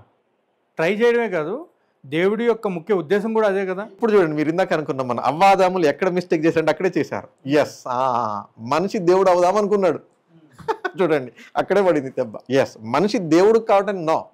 అయితే దేవుడు మంచి ఆనర్ చేశాడు మనిషిని, తన పోలికలు చేసుకున్నాడు, కుమారుడు అనిపించుకున్నాడు, తన సంబంధం ఉంది, పై స్థాయికి వస్తా అనుకున్నాడు. అంటే ఆ పై స్థాయికి వస్తా అనుకున్నది ఒక సేటనే కదా, అది మనుషుల్లో విత్తాడు. ఇది కాన్సెప్ట్ సాటానే కదా, ఇది ఇక్కడ పడింది. ఆ బీజం ఇక్కడ కూడా పడింది మనుషులు. అందుకనే మనుషులు చూసారా దేవుళ్ళు అవుతున్నారు. మనుషులు ఎందుకు దేవుళ్ళు అవుతారు అనుకుంటున్నారు, అక్కడ పడింది. మేము దేవుళ్ళు అవుతాం కదా. అంటే ఇప్పుడు మనిషి ఎప్పటికీ మనిషే, దేవుడు ఎప్పటికీ దేవుడే. అంతేనండి, మనిషికి దేవుడు ఏంటంటే, అసలు ఇప్పుడు మనం ఉన్నామండి, ఎగ్జాంపుల్ మనం పిఎం తీసుకుందాం, పిఎంఏ మనమే, ఆర్డినరీ మ్యాన్ మనం, అంతే కదండి. ఇప్పుడు పిఎంఏ సీఎంఏ మనం ఎంత ట్రై చేసినా మనం కాలే వాళ్ళం. ఒక వ్యక్తికి ఎంత స్టేటస్ ఉన్నప్పుడు గాడ్ ఈజ్ గాడ్ అండి. ఏదో చాలా మాట్లాడుతుంటారు. ఈ విషయంలో మీకు ఒకసారి అండి ఏంటంటే, ఇక్కడ యేసుప్రభు వారి జన్మ గురించి, హోలీ స్పిరిట్ గురించి మాట్లాడాలంటే ఇక్కడ కొన్ని వర్డ్స్ వాడబడ్డాయి. యాక్చువల్గా ఏ వర్డ్స్ వాడబడ్డాయి అంటే, ఎక్లిప్స్ అని, అబ్స్క్యూర్ అని, ఆత్మరూపిగా ఎలా పడ్డాడు గర్భములు అనటానికి, అడాంబురేట్ అని, ఓకేనండి, షేడ్ అని, క్లౌడ్ అని, ఈ వర్డ్స్ వాడబడ్డాయి. వీటి అర్థం ఏంటంటే అంతండి, ఆ సీక్రెట్స్ చెప్పినా మనిషి జ్ఞానం అర్థం చేసుకోలేడు అనే మీనింగ్స్ ఉన్నాయి వాటిల్లో. ఎంత మనిషికి అర్థం కాడు. ఇప్పుడు చూడండి, ఇప్పుడు ఏంటంటే, ఇప్పుడు గాడ్ అంటే కొన్ని లక్షల ఉన్నాయండి గ్రహాలన్నీ కూడా. మొన్న రీసెంట్గా మీకు చెప్తాను, నాగేంద్ర గారు ఏంటంటే, ఒక మ్యాథ్స్ సైంటిస్టు ఒక ఆయన వీడియో చేశాడు, గాడ్ ఉన్నాడండి అని చెప్పేసి. ఆయన పేరేదో ఉంది యాక్చువల్, రీసెంట్గా వచ్చాది యూట్యూబ్లో, 1 month బ్యాక్ అనుకుంటా, 1-2 months బ్యాక్. ఎన్ని ఫంక్షన్ ప్రకారం జరుగుతున్నాయి, మేము దేవుడు లేడు అనుకున్నాం కానీ ఎవరు ఉన్నారు మొత్తానికి క్రియేటర్. ఎందుకంటే టైం టు టైం మొత్తం జరుగుతున్నాయి, ఏది కూడా ఇంబ్యాలెన్స్ కావట్లేదు. రీసెంట్లీ ఒక అతను వచ్చారు, రైట్, అవును, ఆయన పచ్చిని చెప్పేశాడు, వాళ్ళందరూ దేవుడి మార్గం దొరికిందని చెప్పేసి వచ్చి ఇచ్చారు చూడండి. ఎస్, దాంట్లో ఆయన ఖచ్చితంగా ఆయన అన్నాడు, సమ్ది ఎవరు ఉన్నారండి మొత్తానికి. ఎందుకంటే ఫంక్షన్ బాగా జరుగుతుంది, దేని ఫంక్షన్ అది చేస్తూ ఉంది. ఒక్కటి మిస్ అయినా కొలాప్స్ అయిపోతుంది అన్న. మరి గాడ్ అంటే ఏంటండి? గాడ్ అంటే మనిషికి అర్థం కాదు కదండి నాగేంద్ర గారు, మనిషికి అర్థం కాదండి. మీరు నాకు అర్థం అవుతారు, నేను మీకు అర్థం, ఒక బుక్ రాస్తే అయిపోతుంది. ఇప్పుడు బైబిల్లో దేవుడి గురించి అంత ఉందా? లేదు. బైబిల్లో దేవుడి గురించి ఎక్కడ ఉంటుందండి? ఎక్కడ ఉంటుందండి? ఉండదు. అంటే ఇప్పుడు బైబిల్ అనే దాన్ని కూడా దగ్గర దగ్గర 29 27 సార్లు చేంజ్ చేయడం జరిగింది. అందులో ఉన్న వచనాలని చాలా వరకు కూడా మాడిఫై చేసి ఈ రోమన్స్ అండ్ ఆర్థడాక్స్ ఎవరైతే ఉన్నారో వీళ్ళకి సంబంధించినటువంటి కొన్ని బుక్స్ని వాళ్ళకి నచ్చిన విధంగా, వాళ్ళకి కావాల్సిన విధంగా వర్సెస్ని చేంజ్ చేసుకోవడం జరిగింది. అలాంటప్పుడు దాన్ని పరిశుద్ధ గ్రంథం అని ఏ విధంగా అంటారు? ఎందుకంటే బైబిల్లో రాసి ఉంది ఒక మాట, ఏమని, దానికి ముందు కానీ వెనక కానీ ఏది రాయబడలేదు, సంథింగ్ ఏదో ఉండవు ఒకటి. సో దాని గురించి మీరేమంటారు? దీన్ని ఏంటి చేశారంటే ఇంటర్ప్రిటేషన్ రాంగ్ చేశారండి. రాసిన పదాలని ఇంటర్ప్రిటర్ రాంగ్ చేసుకున్నారు. ఎట్లా రాంగ్ చేసుకున్నారంటే మీకు ఒక ఎగ్జాంపుల్, ఇప్పుడు క్యాథలిక్స్ ఆర్థడాక్స్ గురించి ఒక ఎగ్జాంపుల్ ఇస్తాను. యేసుప్రభువు వారు మాట్లాడుతూ ఈ బండ మీద నా సంఘమును కడతాను అంటాడు. ఈ బండ మీద నా సంఘం, దీని ఏమంటారంటే కాంప్లెక్స్ వర్డ్ అంటారు, యాక్చువల్ కాంప్లెక్స్ స్టేట్మెంట్ అంటారు. ఈ బండ మీద నా సంఘమును కడతానంటే వీళ్ళు ఏమనుకున్నారంటే పేతురు అనే వ్యక్తి మీద సంఘమును కడతాడు అనుకున్నారు. యాక్చువల్గా పేతురు అనే వ్యక్తి మీద సంఘమును కడతారు. పేతురు అంటే అర్థం ఏంటంటే రాయి. రాయి. యేసుప్రభువు వారు అనేది రాయి మీద అనలేదు, బండ మీద అని మాట్లాడతాడు. సింబాలిక్ వాడుతూ యేసుప్రభువు బండ అంటే కొండ, కొండ లాంటిది అన్నట్టు. ఎస్, అట్లాంటి దాని మీదే మాట్లాడుతూ వచ్చాడు. తర్వాత ఇంకోసారి యోహాను సువార్తలో 2వ అధ్యాయం ఒకసారి మాట్లాడుతూ నాకు ఏమంటారంటే ఈ యూదులందరూ కూడా సొలొమోను కట్టిన మందిరాన్ని చూపిస్తూ ఉంటారు యేసుప్రభువు వారికి. ఇది 46 years కట్టారు చూడండి యేసుప్రభువు అని చెప్తా ఉంటే యేసుప్రభువు వారు అంటా ఉంటాడు, ఈ దేవాలయాన్ని పడగొట్టండి 3 దినాలు లేపుతాను అంటాడు. అది కూడా కాంప్లెక్స్ స్టేట్మెంట్ అంటారు. దాన్ని కాంప్లెక్స్ స్టేట్మెంట్ అంటే ఒక అర్థం ఉంటుంది, ఇంకో మీనింగ్ వెళ్ళిపోతూ ఉంటుంది. అక్కడ ఉండేమంటారంటే ఇది 46 సంవత్సరాలు కట్టిందని 3 రోజులు ఎట్లా చెప్తావా అని అంటారు వాళ్ళు. యేసుప్రభువు వారు చనిపోయి లేచిన తర్వాత ఈ శిష్యులకు రిమైండ్ అవుతుంది. ఏంటి రిమైండ్ అంటే ఇది మొత్తానికి ఆ భౌతిక దేవాలయం గురించి కాదు, తను చనిపోయినాక లేసే విషయం గురించి మాట్లాడిండు మనకు అని. నేను చెప్పింది మీకు అర్థమైంది కదా, భౌతిక దేవాలయం గురించి కాదు, నన్ను చంపుతారు వీళ్ళంతా, నేను లేస్తాను మళ్ళీ చూడండి, దాన్ని బట్టి మీరు రుజువు చేసుకోండి అని అంటాడు అనమాట. అయితే మీనింగ్ మారిపోయింది. వాళ్ళు భౌతిక మందిరం గురించి అనుకుంటున్నారు, యేసుప్రభువు చెప్పింది తన గురించి. ఇక్కడ ఈ బండ మీద సంఘమును కడతాను అన్నది కూడా అట్లనే ఈ కాంప్లెక్స్ సెంటెన్స్ అంటాను. ఇప్పుడు మీరు అనేది ఏంటి, యేసుప్రభు బాడీ కూడా ఒక దేవాలయంతో సమానం అంటున్నారు. కానీ అదే బైబిల్లో ప్రతి మనిషి యొక్క బాడీ కూడా అది టెంపుల్తో సమానం. అలాంటప్పుడు ప్రతి మనిషి దేవుడితోనే సమానం కదా. ఇప్పుడు మీరు అన్నది బాగా, కానీ దేవుడితో సమానం అన్నప్పుడు దేవుడి లక్షణాలు ఉండాలి కదా. దేవుడి లక్షణాలు ఇందాక మీరు అన్నారు చూడండి, రీబార్న్, రీబర్త్, అవి ఉన్నప్పుడు మరి వచ్చే పోలికలు అయ్యే మరి అవి వస్తాయి. ఎస్, మీరు అనేది కరెక్టే. మరి మీరు అనేది కరెక్టే. రీబర్త్ అయినప్పుడు వచ్చేది అదే. రీబర్త్ అయినప్పుడు వచ్చేది అదే. ఇప్పుడు ఇందాక మీరు అడిగింది ఏంటంటే బైబిల్ దాన్ని వేరే తిరిగి రాసుకుని ఇంటర్ప్రిట్ చేసినట్టంటే అగో ఇక్కడ ఇట్లా చేశారు. ఇప్పుడు క్యాథలిక్స్ ఉన్నారు అనుకోండి, ఈ బండ మీద సంఘమును కడతాండి ఏంటంటే పేతురు బండ మీద సంఘమును కడతా అన్నాడు, దాన్ని రాంగ్ ఇంటర్ప్రిట్ చేశారు. యాక్చువల్ రాంగ్ చేసుకోవడం జరిగింది. దీనిలో ఒకటి చెప్పేది ఒకటి అవుతుంది. బెస్ట్ ఎగ్జాంపుల్ మీకు చూడండి, ఇందాక మనం బోర్న్ అగైన్ గురించి మాట్లాడాం కదా, బోర్న్ అగైన్ గురించి అన్నాం. యేసుప్రభువు ఇక్కడ మాట్లాడు ఒక నీటి మూలం కానీ ఆత్మ మూలం కానీ అంటారు. దీన్ని చాలా మంది ఏమనుకున్నారు, బాప్సాలు అనుకున్నారు. అవును, అదే అంటున్నారు అందరూ. ఇప్పుడు దీంట్లో క్వశ్చన్ ఏమొస్తుందంటే నాగేంద్ర, ఇక్కడ ఇందాక నికోదేము అనే ఒక వ్యక్తితో జరిగిన సంభాషణ మనం మాట్లాడాం. నికోదేము అనే వ్యక్తి 9వ వచనం చూడండి, మీకు అర్థమవుతుంది ఇక్కడే. అందుకు నికోదేము ఈ సంగతులు ఎలాగూ సాధ్యములని ఆయన అడగగా, ఏ సంగతులు? ఏదండి అది? నికోదేము, ఈ వ్యక్తి నికోదేము. ఇది బైబిల్కి దీన్ని బైబిల్లో ఏ వర్సెస్ ఏ వచనం? యోహాను సువార్త 3వ అధ్యాయము 1 నుంచి 10 వచనాల వరకు ఉంటే సంభాషణ ఉంటుందండి. బైబిల్కి దీన్ని హార్ట్ చాప్టర్ అంటారు. బైబిల్ మొత్తానికే ఇది కనుక అర్థం కాకపోతే ఎవరికి ఏం అర్థం కాదు.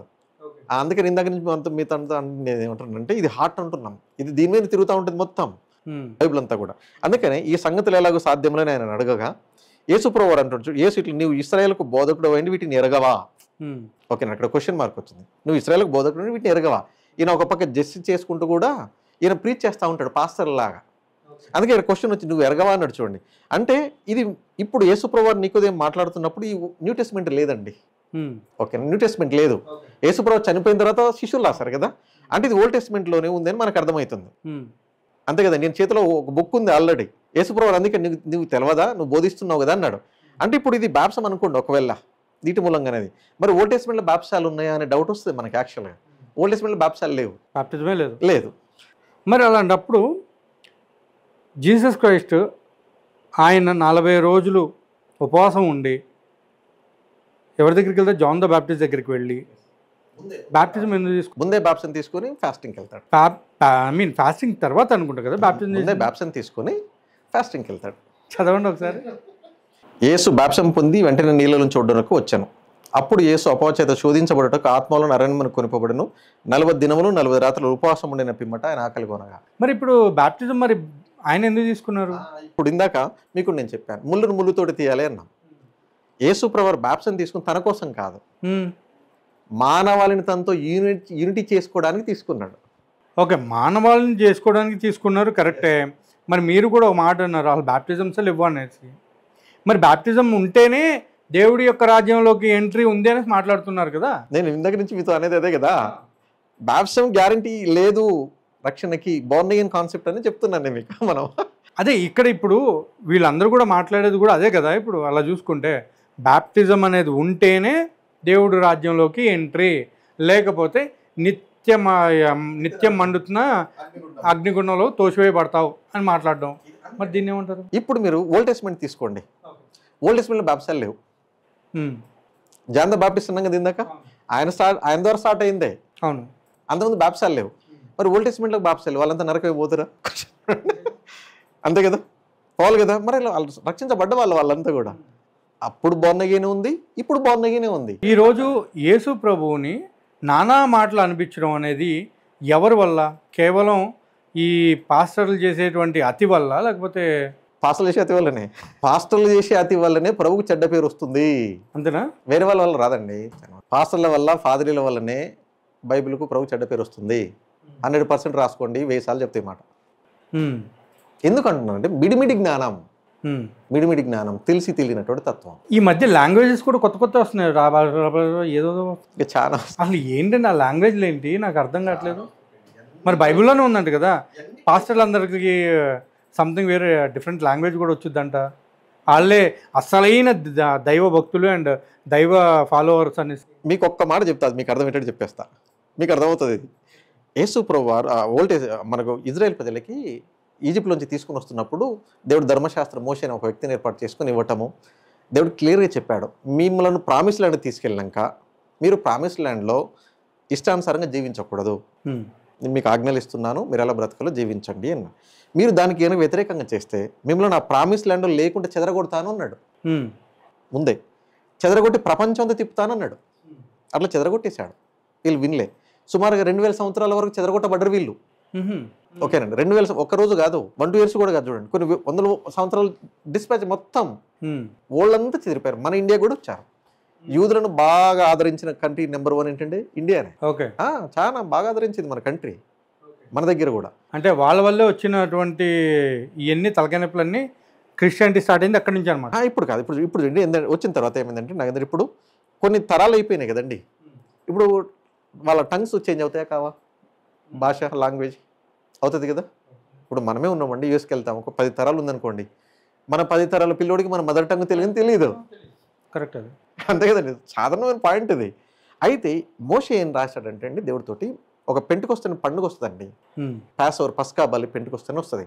ఈ పండుగలప్పుడు మాత్రం మీరు యెరూషలేముకే రావాలని రాశాడు. ఎక్కడున్నా మీరు ఎక్కడ ఉన్నా ఇక్కడికి రావాల్సి ఉంటుంది అని రాశాడు. అట్లా చెదిరిపోయినటువంటి వీళ్ళందరూ కూడా యూదులు యేసు ప్రభువు ఫస్ట్ సంఘం ఏర్పడేటప్పుడు యెరూషలేము లోపలికి వచ్చారు. ఆ టైంలో వేరే దేశాల నుంచి వచ్చారు కదండి అంతా. యేసు ప్రభువు వచ్చి చనిపోయి లేచాడనే సంగతి వాళ్ళకి తెలియదు. అందుకనే వీళ్ళ భాషల్లో ఇక్కడ శిష్యులను వాడుకొని మాట్లాడిచ్చాడు. కొంతమంది యేసు ప్రభువుని బలి పశువు అనేసి అంటారు, అదే ఎంతవరకు కరెక్ట్ అంటారు? బలి పశువు అంటే దీన్ని సింబాలిక్ సాదృశ్య రూపంగా వాడాడు. యాక్చువల్గా ప్రభు ఎందుకు వాడిందంటే, నేను మీకోసం ఇట్లా చనిపోవాల్సి వస్తుంది. అంటే బైబుల్లో ఎక్కడైనా కానీ ఆయన యొక్క రక్తం ద్వారా మీరందరూ మీ యొక్క పాపాలను కడగబడతాయి, మీరందరూ కడగబడతారని రాసి ఏమైనా ఉందా? ఇది నా రక్తం, అనేకుల పాప క్షమాపణ నిమిత్తం అనేకుల కొరకు చిందించబడుతున్న నిబంధన రక్తం. ఓకేనండి, అనేకుల కొరకు చిందించబడుతున్న నా రక్తము అంటున్నాడు ఇక్కడ. అనేకుల కొరకు అంటున్నాడు ఇక్కడ. దీంట్లో అనేకుల కొరకు చిందించబడుతున్న నా నిబంధన రక్తం అని. ఇంకో దగ్గర ఏమన్నాడంటే, ప్రాణ విమోచన క్రయధనముగా మనిషి కుమారుడు వచ్చాడు అనే మూడు వాడాడు యాక్చువల్. ఓకే, ప్రాణ విమోచన, విడిపించబడాలి.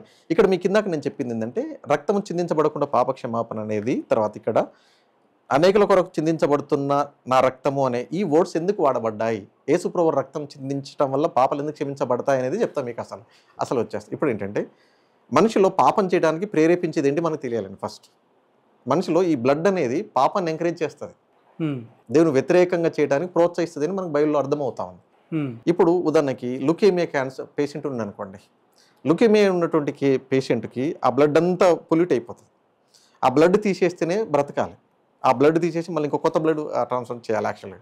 ఇప్పుడు ఆ బ్లడ్ పోయినాక ఇంకోటి చేయలేదు అనుకోండి, చచ్చిపోతాడు యాక్చువల్గా. అట్లానే మనిషిలో కంప్లీట్గా సిన్ని ఎంకరేజ్ చేసేది ఏముందంటే బ్లడ్ అని మనకు బైబిల్లో ఆధారాలు ఉన్నాయి. రక్తం ఉద్రేకాలు ఉంటుంది కదా, ఈ ఆలోచనలన్నీ కూడా ఇందులోంచి పుడతాయని ఉందన్నమాట యాక్చువల్గా. కాబట్టి మనిషి రక్తం అంతా తీసేయాలి, మంచి పాపం లేకుండా ఉండాలండి. మనిషి రక్తం అంతా తీసేయాలంటే మనిషి బ్రతకడు. కాబట్టి మీరు చిందించాల్సిన బదులు నేను సబ్స్టిట్యూట్ చేస్తున్నాను అని చెప్పడానికి వాడి స్టేట్మెంట్స్ ఇవన్నీ చాలా. ఇప్పుడు ఇక్కడ మీకు ఒకటి ఏం చెప్పాలంటే గాడ్లో ఉన్న ఇటర్నల్ లైఫ్ నేను అనేది అదే అండి. అక్కడికే వస్తున్నాను. ఏంటంటే నాకు అర్థం కాంది, ఆయన దేవుడు మీరు అన్నట్టు, ఆయనకి చాలా పవర్స్ ఉన్నాయి. కానీ దేవుడు అనేటువంటి ఒక పర్సన్ని అధములైనటువంటి మానవులు అంటే మనుష్యులు ఆ విధంగా చిత్రహింసలు పెట్టడం అనేది నేను ఎందుకో అది అంగీకరించలేకపోతున్నాను అండ్ ఎవరు నమ్మలేకపోతున్నారు. మీరు అన్నది మీరు ఏం చేశారంటే మనుషుల సైడ్ చూసారు. ఇందాక మనం దేవదూతలని ఒక ఓడి వాడని చూసారా, ఇది మనుషులు చేసింది కాదు, వీడి ప్రమేయం వల్ల జరిగింది. ఓకేనండి, ఇది వాడి ప్రమేయం వల్ల జరిగింది. ఇప్పుడు మనుషులు దేవుని ఏం చేయలేరు. అందుకని వాడు మనకు బైబిల్లో దేవదూతలు క్రియేషన్ అంత లేదు, కానీ దేవదూతల సృష్టి ఉందని బైబిల్ చెప్తుందండి. దేవదూతల సృష్టి ఉంది అని. ఈ దేవదూతలు మనిషి కంటే బలమైనవి, ఓకే, దేవుని కంటే తక్కువ. అలా చేశాడు. మరి ఎందుకు దేవదూతలు వచ్చి ఆ టైంలో ఆయన్ని రక్షించలేకపోయినాయి? ఆయన దేవుడికి రాలేదు కదా, మనిషిగా అసలు వచ్చింది ఆయన అది చెల్లించడానికి. ఏం చెల్లించడానికి? బ్లడ్ ఇచ్చేస్తే సబ్స్టిట్యూట్ చేసుకొని పశువుల్ని గొర్రెల్ని వాటిని ఇస్తున్నారు కదా, మరి వాటి బ్లడ్ సరిపోకపోతే మరి ఈయన బ్లడ్ ఎందుకు అట్లా? ఆల్రెడీ ఇక్కడ ఇస్తున్నారు కదా. వీటిలో సెల్ఫ్ క్రియేటివిటీ లేదు. ఎనిమల్స్ బ్లడ్లో కానీ మనిషి బ్లడ్లో కానీ ఒక్క గాడ్ దగ్గరే ఉంది సెల్ఫ్ క్రియేటివిటీ. యెహోవా అనే దేవుడు కూడా ముందు అన్నిటిని అంగీకరించి మళ్ళీ తర్వాత ఎందుకు ఆ మాటలు మాట్లాడారు? అవి అంగీకరించినట్టు కాదు, దీనికోసమే డైరెక్షన్ ఇచ్చాడు. ఒక జంతువుని బలిచ్చి దాన్ని వాళ్ళ ఇంటికి ప్రథమ పుత్రుల్ని సేవ్ చేయడానికి అని చెప్పి గుమ్మాలకి రాయమని చెప్తాం జరుగుతుంది పస్కలప్పుడు, ఈజిప్ట్ నుంచి వచ్చేటప్పుడు అదే. ఓకే, మరి ఆ టైంలో మరి పశువులది ఆ గొర్రెలతో ఒప్పుకున్నప్పుడు మరి ఈయన ఎందుకు అని? ఓకే పాస్ ఇప్పుడు అందుకని ఇది మీకు అర్థం కావాలండి. ఏంటంటే పాస్ అవర్ అనేది దాన్ని పస్కా అన్నారు. ఇజ్రాయెల్ ప్రజలు ఈజిప్ట్లో పెట్టేసి తీసుకొచ్చాడు దేవుడు. ఇది ఇందాక మనం అబ్రామ్ అనే ఒక వ్యక్తి పేరు ఉటంకించాం మనం. చూడండి, ఈ అబ్రామ్ అనే పేరుతో దేవుడు ముందే టైం టేబుల్ ఇచ్చాడు. 450 years నీ పిల్లలు అక్కడ ఉంచుతాను, బయటికి తీసుకుని వస్తాను అన్నప్పుడు ఈ ఫరో అనే ఈజిప్టులో ఉన్నటువంటి కింగ్స్ రానివ్వకుంటున్నప్పుడు ఆ దేవుడు ఎలా చేశాడు, మీరు గొర్రె పిల్లని చంపేసి అక్కడ పెట్టేసేయండి. ఇందాక మనం దేవదూత అనే వాడే ఒక ఓడు చూడండి. యాక్చువల్గా ఈ సాటన్ అనేవాడు యాక్చువల్గా బైబిల్లో మనకి ఎప్పుడైతే మనిషి సాటాన్ పక్షం చేరాడో, దేవునికి అగెనెస్ట్ అయ్యాడో, సాటాన్ చేతిలో మనిషి బందీ అయిపోయాడు, వీక్ అయిపోయాడు కంప్లీట్గా. మనిషి మీద ఫుల్ అథారిటీ వచ్చింది వాడికి కంప్లీట్గా. కాబట్టి వాడి చేతిలోంచి తప్పించుకోవడం మనిషి వల్ల కాదుగా, ఛాన్స్ లేదు. ఓకేనండి, మనిషికి ఛాన్స్ లేదు. ఇక ఈ ఛాన్స్ లేని ఇటువంటి ఈ మనిషిని హెల్ప్ చేయటానికి అందుకనే బైబిల్లో దేవుడు ఏం చేశాడంటే వాటిని సాదృశ్య రూపంగా, ఆ గొర్రె వల్ల వచ్చింది అనేది కాదు. కానీ ఇప్పుడు బైబిల్లో మనకు ఒకటి తెలవాలి, మీకు పాపం అనేది ఒక పేరు వినాలి మీరు. సిన్ అంటే ఏమనుకుంటున్నాం చాలా మంది, మనం అంటే చేసేటువంటి చెడ్డ పనులు, వాటిని పాపాలు అనేసి అంటారని మనకు అర్థమయ్యే భాషలో మీకు చెప్పాలంటే దేవుని వ్యతిరేకంగా పనిచేయటం. అర్థమయ్యే భాషలో మీకు చెప్పడం సింపుల్ లాజిక్, దేవుని వ్యతిరేకంగా పనిచేయటం. దేవుడికి వ్యతిరేకంగా దేవుడు అనేది ఏంటంటే మిమ్మల్ని మీరు సేవ్ చేసుకోలేరు. ఒక గొర్రెపిల్లని చంపేసి బ్లడ్ స్ప్రింకిల్ చేసేయండి, వీడు మిమ్మల్ని చూసుకుంటూ నేను వెళ్ళిపోతా ఉంటాడు, ఇది నాకు సంబంధించింది కాదు, ఇది నాకు సంబంధించింది కాదు.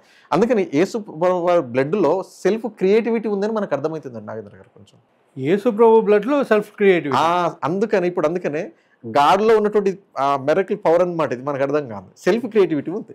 అందుకని ఇటర్నిటీ అనే వర్డ్ వాడబడ్డది.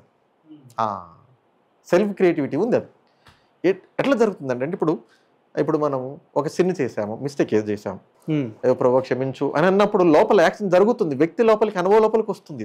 ఇది అందుకని ఇది అర్థం కాదు మనకి, కానీ తెలుసుకోవాలి, అనుభవిస్తే తెలుస్తుంది అంతవరకు. ఇప్పుడు నేననేది ఏంటంటే, ఇప్పుడు యేసు ప్రభు పుట్టడమే ఒక క్వశ్చన్ మార్క్ చాలా వరకు చెప్పాలంటే.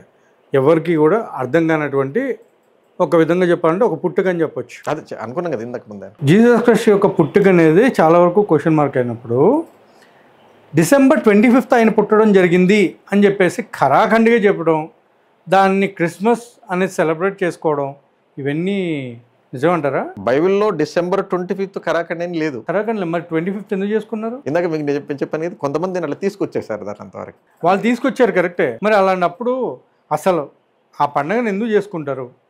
అలా యేసు ప్రభు గురించి అలా బైబిల్లో కానీ లేకపోతే ఏ old testament and new testament అంత క్లారిటీ కూడా లేదు అనేసి కూడా మాట్లాడుతున్నారు. మనుషుల క్లారిటీ, మనం ఇప్పుడు డేట్ ఆఫ్ బర్త్లు ఉన్నాయి, గాడుకు డేట్ ఆఫ్ బర్త్ ఉండడం అనేది ఫూలిష్నెస్.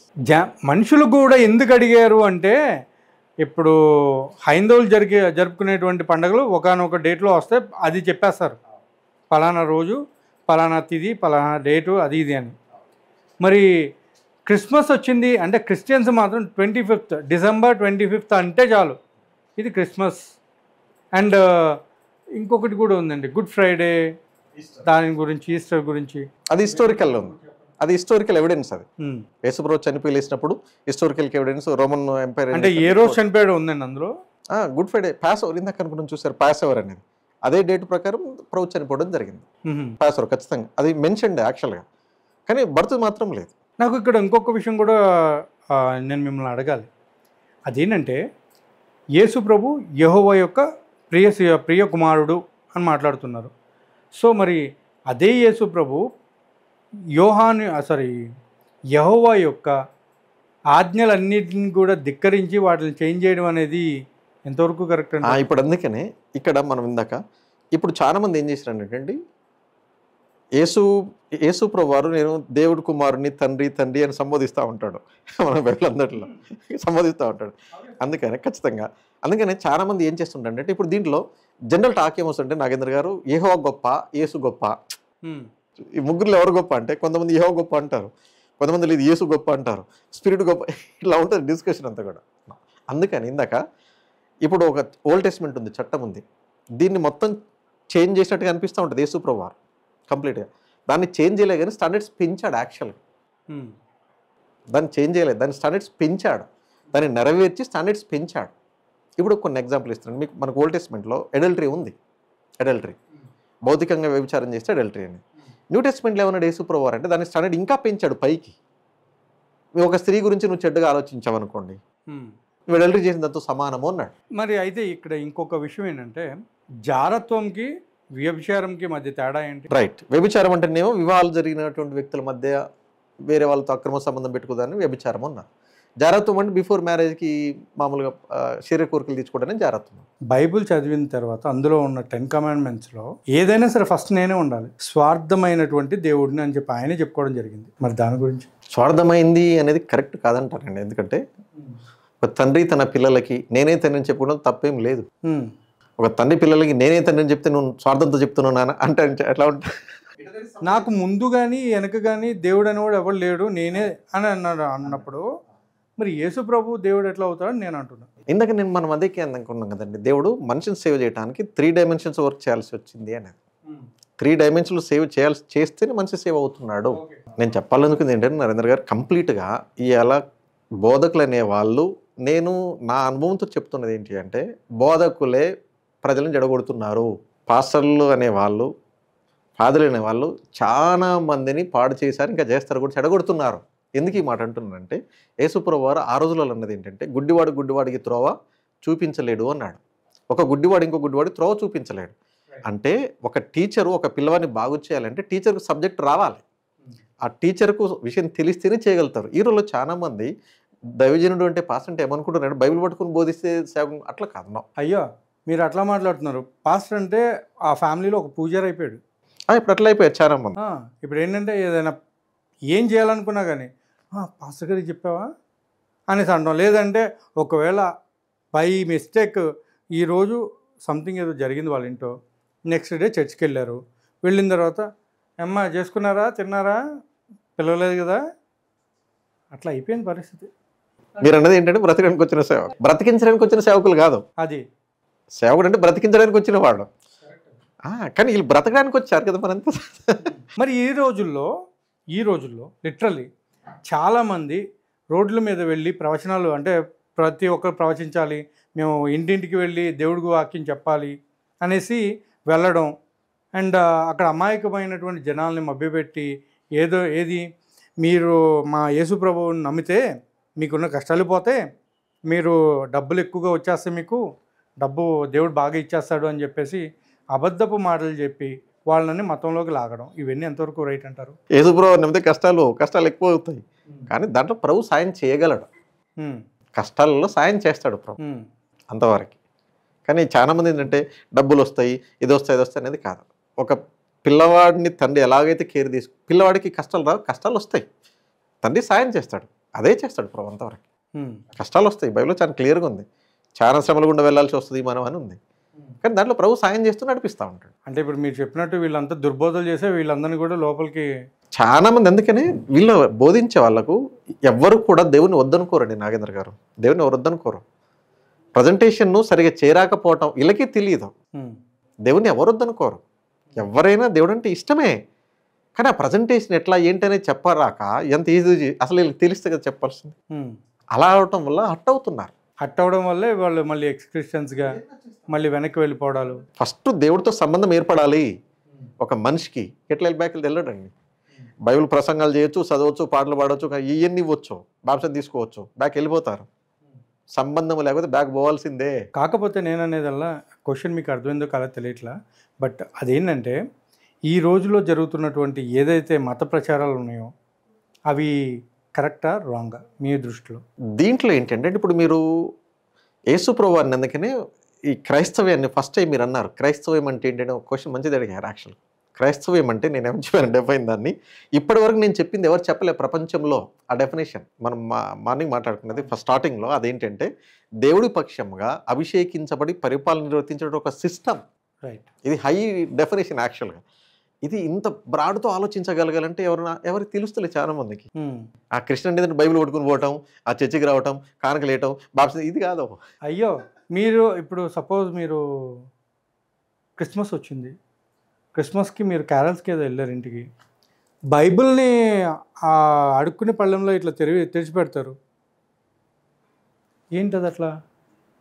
డబ్బులు అందులో పెట్టేసి ఇవ్వాలి, లేకపోతే అందులో మళ్ళీ తక్కువ వచ్చినాయి నంబరింగ్ అయిపోయింది. ఆ బైబిల్ ముయ్యడం జరగదు, అది. రైట్. ఇప్పుడు మీరు అనేది జరుగుతున్నాయి క్రైస్తవ్యంలో ముమ్మాటికి జరుగుతూ ఉన్నాయి.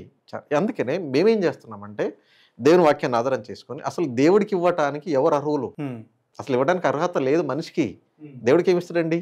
నన్ను చాలామంది అంటారు, నీకు ప్రార్థన చేస్తామని చెప్పి ప్రే చేసిన చేతులు పెడతాను, నాకు ఎందుకంటే అవసరం లేదు, ప్రేర్ చేశాను కదా, హ్యాపీగా ఉండండి, దర్శాను. అంటే మేము చాలామంది పాస్టర్లకి ఇస్తుంటే, ఓకే పాస్టర్లకి ఇవ్వచ్చు కదా, దేవుడికి ఏమి ఇస్తావు? దేవుడు అంటే బెగ్గర అనుకున్నావా, మేము బ్రతకడానికి వచ్చాము నో అంటున్నప్పుడు అదేంటంటే అవును మరి మేము చెప్పాను. మేము అందుకని సావాసాలు మేము అనౌన్స్ చేస్తాం, తిరిగి జన్మించిన వాళ్ళు కానుకలు ఇవ్వద్దండి అంటాం మేము. సూపర్. మేము ప్రపంచానికి ఇవ్వతాం స్లోగన్స్ ఇవి. తిరిగి జన్మించకపోతే నువ్వు కానుక పెట్టి ముట్టుకోవడానికి అర్హత లేదు నీకు. నువ్వు ఇష్టానుసారంగా బ్రతికొచ్చి దేవునికి ఇస్తా అంటే తీసుకుంటాడు ఏంటి? దేవుడు అంత దగ్గర చేతగానుడా? ఇది బైబిల్ చెప్పే సత్యం, ఇదే చెప్తున్నాం మేము. ఏ రోజు ఎవరు చెప్తున్నాడు? ఎవరు చెప్పరు. మరి చూడండి, ఐ మీన్ సరే పేరు తీయొద్దని తీయను, బట్ నేను మాట ఏంటంటే లోపలికి వెళ్ళడమే ఆలస్యం. వెళ్ళిన తర్వాత కొంతసేపు ఉంటాం, జస్ట్ డోర్లు మొత్తం క్లోజ్, ఒకటే డోర్ ఓపెన్ ఉంటుంది. అది కూడా ఏంటంటే కవర్లు ఇచ్చిన తర్వాత మొత్తం చుట్టూ డోర్లన్నీ 5 ద్వారాలు ఉంటాయి. ఆ 5 ద్వారాల్లో ఒక్క ద్వారం మాత్రమే ఓపెన్ ఉంటుంది. ఓపెన్ ఉండి ఆ కవర్స్లో ఓకే మ్యాటర్ ఉందా లేదా చూసుకోవడం, ఓకే నువ్వు బయటకు వెళ్ళొచ్చు, మీరు పెట్టలేదండి, తొందరగా ఈ మ్యాటర్ పెట్టి అప్పుడు బయటకు వెళ్ళండి, ఆపేయడం ఎంతవరకు కరెక్ట్ అంటారు? నేను ఇక పేర్లు ఎత్తాను కానండి, సరే మీరు పేర్లు అన్నారు కానీ నేను చాలామంది కొన్ని ప్లేసెస్లోకి వెళ్ళి వచ్చిన వాళ్ళు చెప్పారు నాతో చాలామంది, అది సేవ కాదండి, చాలా బిజినెస్ లాగా ఉన్నాయండి. మన దగ్గర చూసి వచ్చిన వాళ్ళు కొంతమంది విజయవాడలో ఆటో డ్రైవర్స్ కొంతమంది, అందుకే మీకు పేర్లు చెప్పాను కానీ పేర్లు చెప్పి అదేంటండి మేము ఇట్లా ఉంటుంటే అట్లా డిమాండ్ చేసి చాలా బాధపడ్డ సందర్భాలు చాలా ఉన్నాయి. మేము నిలువుదోడు పెళ్ళిళ్ళు ఇచ్చేయమంటున్నారండి. దరిద్రం ఏదో పాపం వాళ్ళది పుట్టినరోజు ఏదో అని చెప్పి సంఘానికి వెళ్ళి కొంచెం ఒక ప్రేయర్ చేసుకుని వద్దాం అని చెప్పి వాళ్ళు వెళ్తే వాళ్ళు ఆ గోల్డ్లో అన్నీ చూడడం, దేవుడికి నిలువుదోపుడు ఇచ్చేసేయండి అని చెప్పి చెప్పడం, మొత్తం తీసి లోపల వేయడం, వెళ్ళిపోవడం. మీరు ఇప్పుడు అన్నందుకు మొన్న మేము ఒక దగ్గర ప్రేయర్కి వెళ్ళామండి. ప్రేయర్కి వెళ్తే ముస్లిమ్స్ వాళ్ళు ప్రభుని నమ్ముకున్నారు చక్కగా, చాలా సంవత్సరాల తర్వాత బాబు పుట్టాడట. సరే ఆయన చేశాడు, బాగానే ఉంది. అయిన తర్వాత నాకు వాక్యంలో లేవి ఇవన్నీ కూడా యాక్చువల్గా ఏంటంటే పాట పాడతారట యాక్చువల్గా. పాట అంటే అబ్బాయిని దాంట్లో పెట్టేసి ఇంత డబ్బు అని చెప్పేసి పాట పాడుతుంటాడు. ఆయన ఆల్రెడీ ఆ పాస్టర్ ఏం చేసిందంటే కొన్ని 2-3 లక్షలకు ముందే ఒకరికి చెప్పి పెట్టేసుకున్నట్టు యాక్చువల్గా. అయితే సరే మొత్తానికి ఆ పేరెంట్స్ ఏమనుకున్నారంటే అబ్బాయిని దేవుడు ఇచ్చినందుకు ఒక 50,000 ఇద్దాంలే అనుకున్నట వాళ్ళు మందిరం లోపలికి. సరే వాళ్ళకు 50 అనుకుని సరే ఈయన ఆల్రెడీ వేరే చెప్పించుకుని ఉన్నాడు కదా. సరే ఇవి పాట పాడుతున్నట్టు మొత్తానికి 50, 60, 1,00,000, 1,50,000, 2-3 దాకా వచ్చేసింది. ఇప్పుడు వీళ్ళు డైలమాలో పడ్డారు. చిన్న ఫ్యామిలీ, మామూలు ఫ్యామిలీ. ఇదేంటి ఇంత మనం ఎక్కడ ఇచ్చేస్తాం మొత్తానికి. ఆ వ్యక్తి ఏం చేసిండు, మీరు కనుక ఇవ్వకపోతే మీకు పిల్లగాడు బతకడు. నాకు ఆ విషయం తెలిసిన గుండె జల్లుమన్నది నాకు.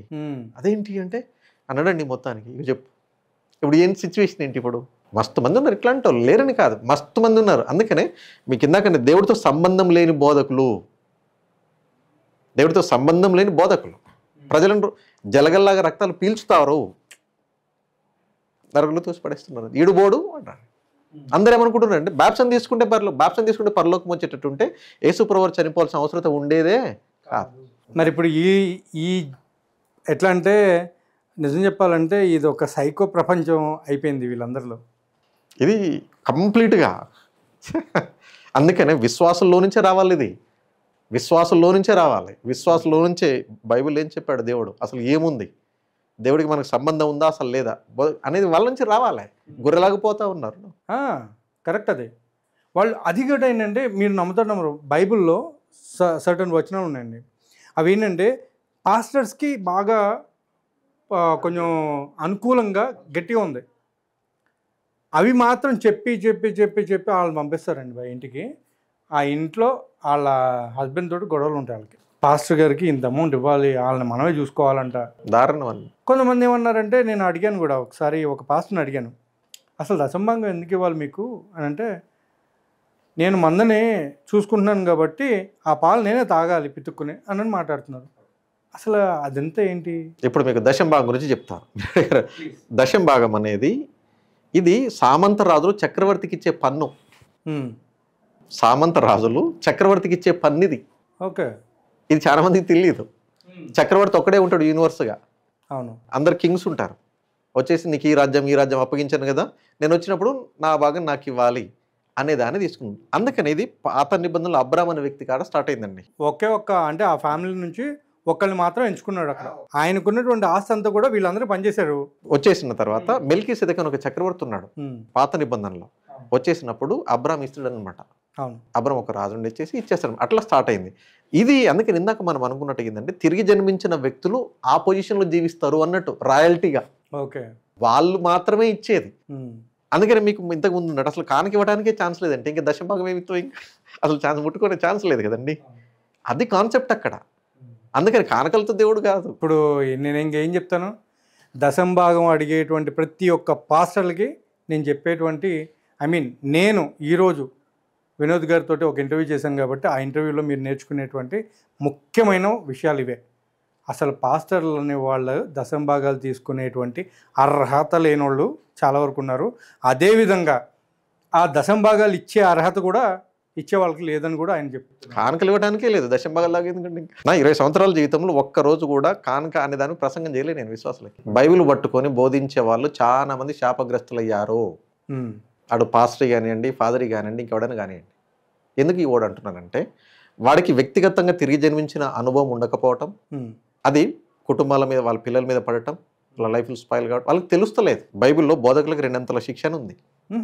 ఖచ్చితంగా ఉంది, 2 శిక్షణ ఉంది. నా సహోదరులారా, బోధకులమైన మనము మరి కఠినమైన తీర్పు పొందుదమని తెలుసుకొని మీలో అనేకులు బోధకులు కాకుండా. నేను చాలా మంది చెప్తుంటాను, బోధకులు కాకండి, విశ్వాసాలుగా బ్రతకండి తెలివితోటి. అంటే ఇవాళ రేపు ఏం జరుగుతుందంటే, ఎవరైతే కొంతమంది హిందుత్వవాదులు ఇలాంటి పాస్టర్ల వల్ల అసలు క్రైస్తవ్యం అనేదే ఈ దేశానికి కాదు, అసలు భారతదేశానికి క్రైస్తవ్యం ఒక ముప్పు, పెను ప్రమాదం పొంచి ఉంది క్రైస్తవ్యం వల్ల అని చెప్పేసి చెప్పడం జరుగుతుంది.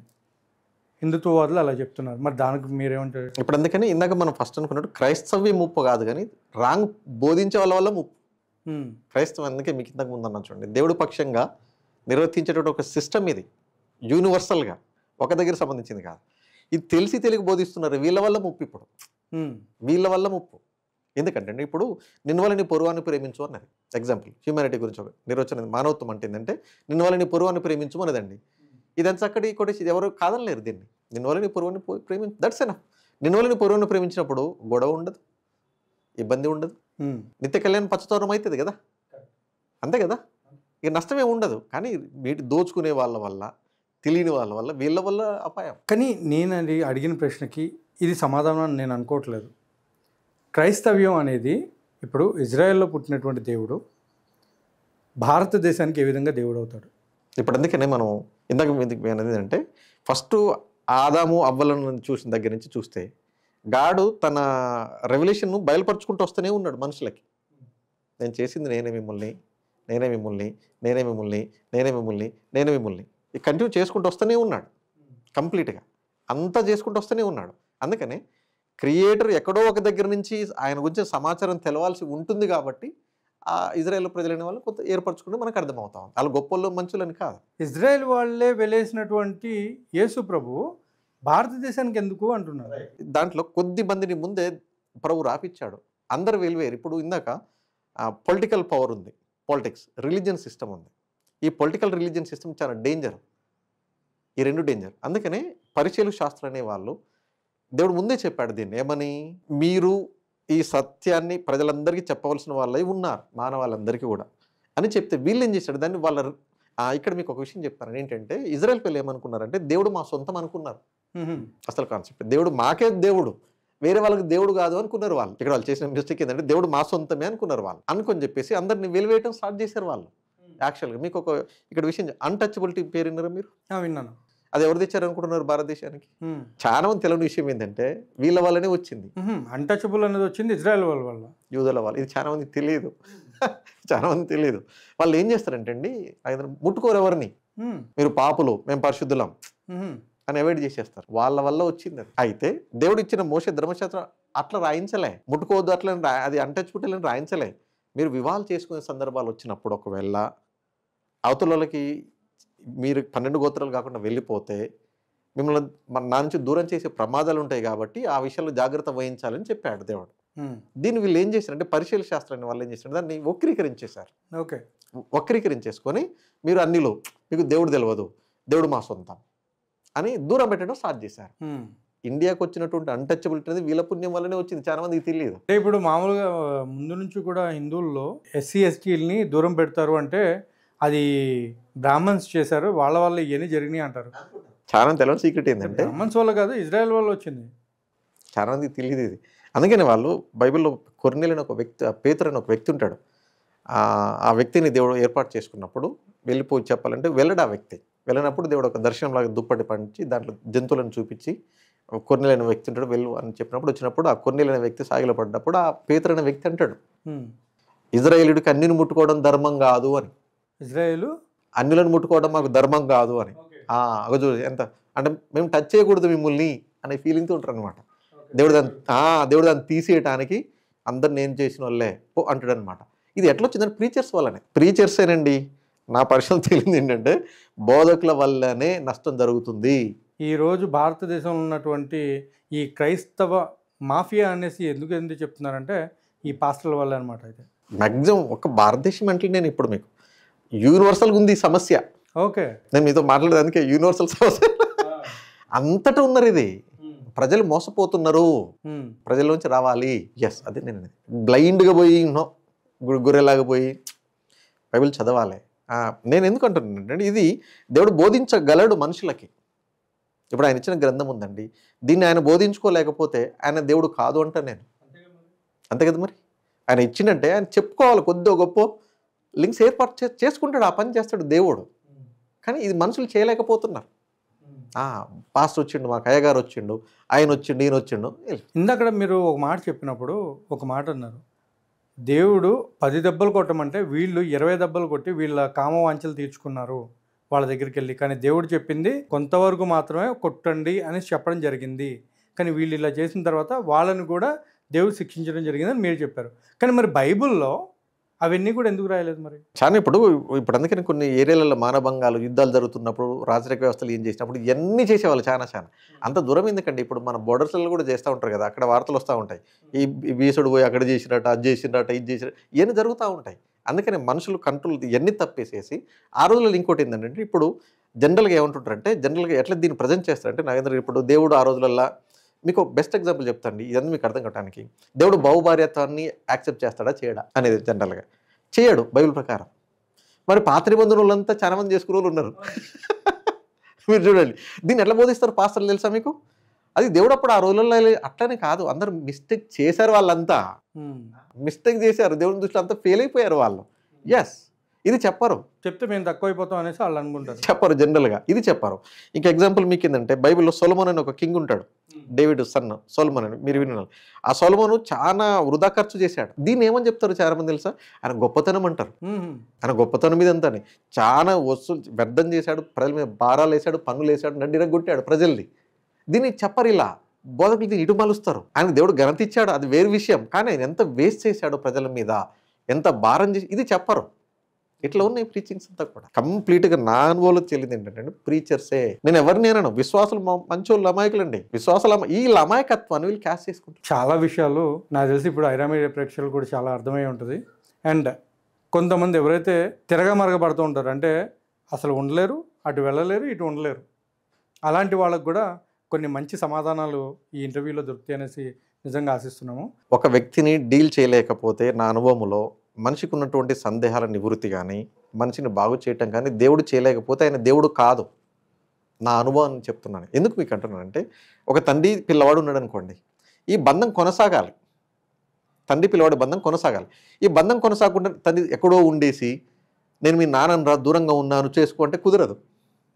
అంటే వ్యక్తిగతంగా అంతటి అనుభవం లోపల నడిపించబడొచ్చు. అది ఎప్పుడంటే వాక్యంలో ఏముంది, ఎట్లా ఉంది, ఏం చెప్పాడనేది తెలిస్తే తప్ప, లేకపోతే బాగుపడరు ప్రజలు. అది ఖచ్చితంగా. అందుకే ఇందాక మనం అన్నట్టు ఫస్ట్ ఏంటంటే, కొత్తగా జన్మించిన అనుభవం లేకపోతే అది జరగదు. ఇంతకు చెప్తే మనం కొత్తగా జన్మించిన అనుభవం ఏంటి, డెఫినేషన్ నేను మీకు చెప్తున్నాను. ఏంటంటే మీకు అర్థమయ్యేది చెప్తానండి. ఇప్పుడు ఒక చక్రవర్తి ఉన్నాడు అనుకోండి, చక్రవర్తికి 10 మంది రాజులు ఉన్నారనుకోండి, మీకు మంచి ఉపమాన రూపంలో చెప్తున్నాను కొత్తగా జన్మించడం అంటే ఏంటి అనేది. 10 మంది రాజులు ఉన్నారు. ఈ 10 మందికి ఒక్కొక్కడికి ఒక రాజ్యాన్ని అప్పగించాడు చక్రవర్తి, మీరు పాలించుకోండి, కానీ ప్రజలు మాత్రం బాధ పెట్టొద్దు అన్నాడు. అయితే మొత్తాన్ని పరిపాలన స్టార్ట్ అయిపోయింది. పెద్దోడు మెల్లగా ట్రాక్ తప్పాడు, రెండోడు ట్రాక్ తప్పాడు. పెద్దోడు ప్రజలను బాధించడం, వ్యభిచారం చేయడం నేర్చుకున్నాడు, రెండోడు హత్య చేయడం నేర్చుకున్నాడు, మూడోడు అబద్ధాలు ఆడటం నేర్చుకున్నాడు, నాలుగోడు భారాలు వేయటం నేర్చుకున్నాడు. ఇవన్నీ చేసుకుంటూ వచ్చేసారు. 9 మంది 9 రకాల పాపాలు కార్యాలు చేశారు. 10వ వాడు ఏం చేశాడు, 10 చేశాడు. 10 చేశాడు. ప్రజలు వచ్చి గగ్గులు పెట్టేశారు చక్రవర్తి దగ్గర. మరి నీ కుమారులు ఇట్లా అయిపోయారండి, మొత్తానికి మమ్మల్ని పీడించేస్తున్నారని చెప్పేసి, ఇప్పుడు తీసుకురండి లెక్కలకి అన్నాడు. ముందే చక్రవర్తి చెప్పాడు ఏమని, మీరు కనుక ప్రజలను ఇబ్బంది పెడితే వదిలిపెట్టారు అని చెప్పేసి. ఎందుకంటే ప్రజలు చాలా ఇంపార్టెంట్. సరే మొత్తానికి కౌంటింగ్ వచ్చేసారు. ఆ పెద్దోడు ఏమనుకున్నాడంటే, లేనా మామూలుగా చేశాను, ఏదో చేయాలని చేశాను, ఆడు తప్పుకున్నాడు, రెండో వాడు తప్పుకున్నాడు, మూడో వాడు. ఇప్పుడు తండ్రి చిన్నోడు పరిశీలన చేస్తూ ఉన్నాడు, తండ్రి కూడా చూస్తూ ఉన్నాడు. సరే అనుకుని అందరూ తప్పు. ఈ 10వ వాడు ఉన్నాడు కదా, 10 చేశాడు. వీడికి అర్థమవుతుంది ఏంటి అంటే, ఏదో చేయబోతున్నాడు నాన్న, ఎందుకంటే వీళ్ళను వదిలిపెడుతున్నట్టు ఏదో చేయబోతున్నాడు మొత్తానికి. ఇప్పుడు ఈ 10వ వాడు ఏం చేశాడంటే, తండ్రి కాళ్ళ మీద పడేసి, తండ్రి నేను చాలా చేశాను, నన్ను క్షమించండి మొత్తానికి అన్నప్పుడు, ఆ తండ్రి తీసుకొని ఆ క్షమించినంత వరకు వదిలిపెట్టకుండా, ఓకే క్షమించాను లేరు అన్నప్పుడు, కాళ్ళు వదిలేసినప్పుడు, దీన్నే కొత్తగా జన్మించడం అంటారండి. ఓకే, సింపుల్గా అర్థమని అంటే చేసిన గత పాపాలన్నిటికీ దేవునికి క్షమాభిక్ష జరగాలి. క్షమాభిక్ష దొరికినప్పుడు ఆ వ్యక్తి మళ్ళీ పాపం చేయడానికి సాహసము చెయ్యడు, మళ్ళీ సాహసం చేయడు. ఇప్పుడు ఒకసారి జడ్జి క్షమాభిక్ష పెట్టాడు అనుకోండి, క్షమాభిక్ష పెట్టినప్పుడు జడ్జి ముందే చెప్తాడు, ఈసారి క్షమాభిక్ష పెడుతున్నాను జాగ్రత్తగా ఉండాలంటే, ఓకే అండి బ్రతుకుతామండి చేస్తారు. మళ్ళీ చేసిపోయి ఏంట్రా మళ్ళీ క్షమాభిక్ష ఇవ్వడు కదండి. సేమ్ ఒకవేళ ఇచ్చిన ఈ విశ్వాస జీవితంలో మళ్ళీ మెల్ట్ అయిపోతూ ఉంటాడు, చేయడానికి సాహసం చాలదు. ఈ రోజులు అట్లాంటి వాడు ఎవడం కనపడుతున్నాడు చూడండి, ఎవడు కనపడాడు. ఎవరిని అడిగితే మేము బాప్సం తీసుకున్నాం అంటాడు, వాడిది ఏం బోధు. అన్నట్లనే ఉంటాయి, బోధకుడట్లే ఉంటాడు, విశ్వాసం ఉంటాడు. ఎట్లా పరలోకానికి వస్తారండి? ఇసుంటి వాళ్ళని తీసుకుని పరలోకంతో పాడైపోతుంది. అది ప్రత్యేకమైన ప్లేస్, అందరూ వచ్చేది కాదు. అది తిరిగి జన్మించిన వాళ్ళే రావడానికి అక్కడ ఛాన్స్ ఉన్నది. ఇది కాదు. అందుకని ఖచ్చితంగా సువార్త అంటే చాలా సువార్త అంటే ఇంతెందుకండి, సువార్త అంటే సువార్త కూడికలని పెడతారు. సువార్త కూడికలు. సువార్త అంటే ఏంటి చెప్పరు జనరల్గా. సువార్త అంటే ఏంటి బైబిల్లో డెఫినేషన్ చేశాడు పౌలు. లేఖనముల ప్రకారం క్రీస్తు మన పాపాల నిమిత్తం మృతి పొందెను, సమాధి చేయబడను, మళ్ళీ తిరిగి 3 దినమున లేపబడెను. ఇది ఖచ్చితంగా ప్రజెంట్ చేయాలి. ఖచ్చితంగా ప్రజెంట్ చేయాలి. ముందే లేఖనాల ప్రకారం అంటే ముందే చెప్పాడు. ఆదిమానవుడు పాపం చేసినప్పుడు మానవుడికి వచ్చి నీ మరణాన్ని తొలగించడానికి నేనే ప్రణాళిక వేశాను, మళ్ళా దాని ప్రకారం వస్తున్నానని చెప్పాడు ఆయన. అట్లా చెప్పుకుంటూ వచ్చాడు. అట్లనే శరీరం దాల్చాడు, వచ్చాడు, మనిషి కుమారుడిగా వచ్చాడు, చనిపోయి లేచాడు. ఇది సువార్త. ఇది ప్రజెంట్ చేసి ఇప్పుడు మీ పాపాలు ఏమన్నా ఉంటే ఇప్పుడు క్షమించడానికి సిద్ధమే, కాబట్టి మీరు క్షమాభిక్ష అడుక్కోండి అని ఇలా ఎంకరేజ్ చేసి ఆ క్షమాభిక్షకి ఎంకరేజ్ చేయాలి. దీన్ని కొత్త జన్మ అంటారు చూడండి. ముందు సువార్తను ప్రకటింపజేసి ఇప్పుడు గుర్తొచ్చేస్తూ ఉంటుంది. ఎందుకంటే మనం 2 రోజుల క్రితం తిన్నటువంటి కర్రీ గుర్తుండదు, కానీ చిన్నప్పుడు చేసిన పాపాలు గుర్తుంటాయి.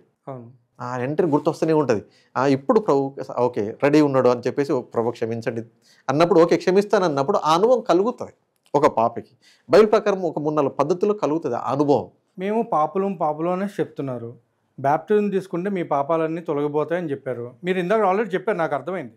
ఇందాక కూడా అన్నారు అసలు బ్యాప్టిజం అనేది లేదు అండ్ అది కాన్సెప్ట్ కాదు. తిరిగి జన్మించడం అనేది ఆ బ్యాప్టిజం అయిన తర్వాత మళ్ళీ తిరిగి నేను పాపిని అని చెప్పేసి చెప్పడం అనేది ఎంతవరకు కరెక్ట్? బైబిల్ మనుషులందరినీ 2 భాగాలు చేసిందండి. ఒకటి పాపులు, రెండోది పరిశుద్ధులు. ఇప్పుడు ఈ పాపుల్ని పరిశుద్ధులుగా చేస్తున్నాడు దేవుడు. పరిశుద్ధులుగా చేస్తున్నాడు దేవుడు. ఎలా చేస్తున్నాడు? తిరిగి జన్మించినప్పుడు పాపాలు క్షమించబడ్డప్పుడు పరిశుద్ధుడు అవుతున్నాడు. ఓకేనండి. ఇప్పుడు ఈ వ్యక్తి ఏమని ప్రార్థన చేస్తాడు అంటే యేసు ప్రభు శిష్యులకు ప్రార్థన నేర్పాడండి. శిష్యులు అడిగారు, ప్రభు మాకు ప్రార్థన నేర్పు అంటే పరలోకమందున్న మా తండ్రి మోడల్ ప్రేయర్ అంటారు అని చెప్పి పరలోకమందున్న మా తండ్రి అని చెప్పాడా, నేను పాపిని అని చెప్పాడా? చూడండి తేడా. మీరైనా మేమైనా అందరం పాపులమే. కాకపోతే ఏంటంటే మనల్ని రక్షించేది ఒక యేసు ప్రభువు మాత్రమే. బ్యాప్టిజం తీసుకోండి రక్షణ పొందండి అని అంటారు. బ్యాప్టిజం తీసుకుంటే రక్షణ రాదు. నేను ప్రపంచ క్రైస్తవ్యానికి ఐరామిడే సందర్భంగా చెప్పబోయేది ఏంటి అంటే కొత్తగా జన్మిస్తేనే రక్షణ. బాప్సం వల్ల రక్షణ రాదు. బైబిల్లో బాప్సం వల్ల రక్షణ వస్తుంది ఎక్కడ లేదు, అసలు ఎక్కడా లేదు. ప్రపంచ క్రైస్తవ్యాన్ని నేను చెప్పబోయేది ఏంటంటే కొత్తగా జన్మిస్తేనే రక్షణ, లేకపోతే లేదు. చాలా మంది చేసేది అంటే బాప్సం తీసుకోండి. బాప్సం తీసుకున్నవాడు తాగుబోతుగానే ఉన్నాడు, వ్యభిచారం చేసేవాడు వ్యభిచారంగానే ఉన్నాడు, కొట్టేటోడు కొడతానే ఉన్నాడు, అన్ని చేసేటోళ్ళు చేస్తున్నారండి. తాగేటోడు తాగుతూనే ఉన్నాడు. అసలు పరలోకం ఎట్లా పోతాడు? బైబిల్లో ఒక మాట ఉందండి, తాగుడి తినుడి సుఖించుడి అని చెప్పి జీసస్ క్రైస్ట్ చెప్పారు. జీసస్ చెప్పలేదు, ఒక వ్యక్తి అంటాడు నా ప్రాణమా తాగు సుఖించము.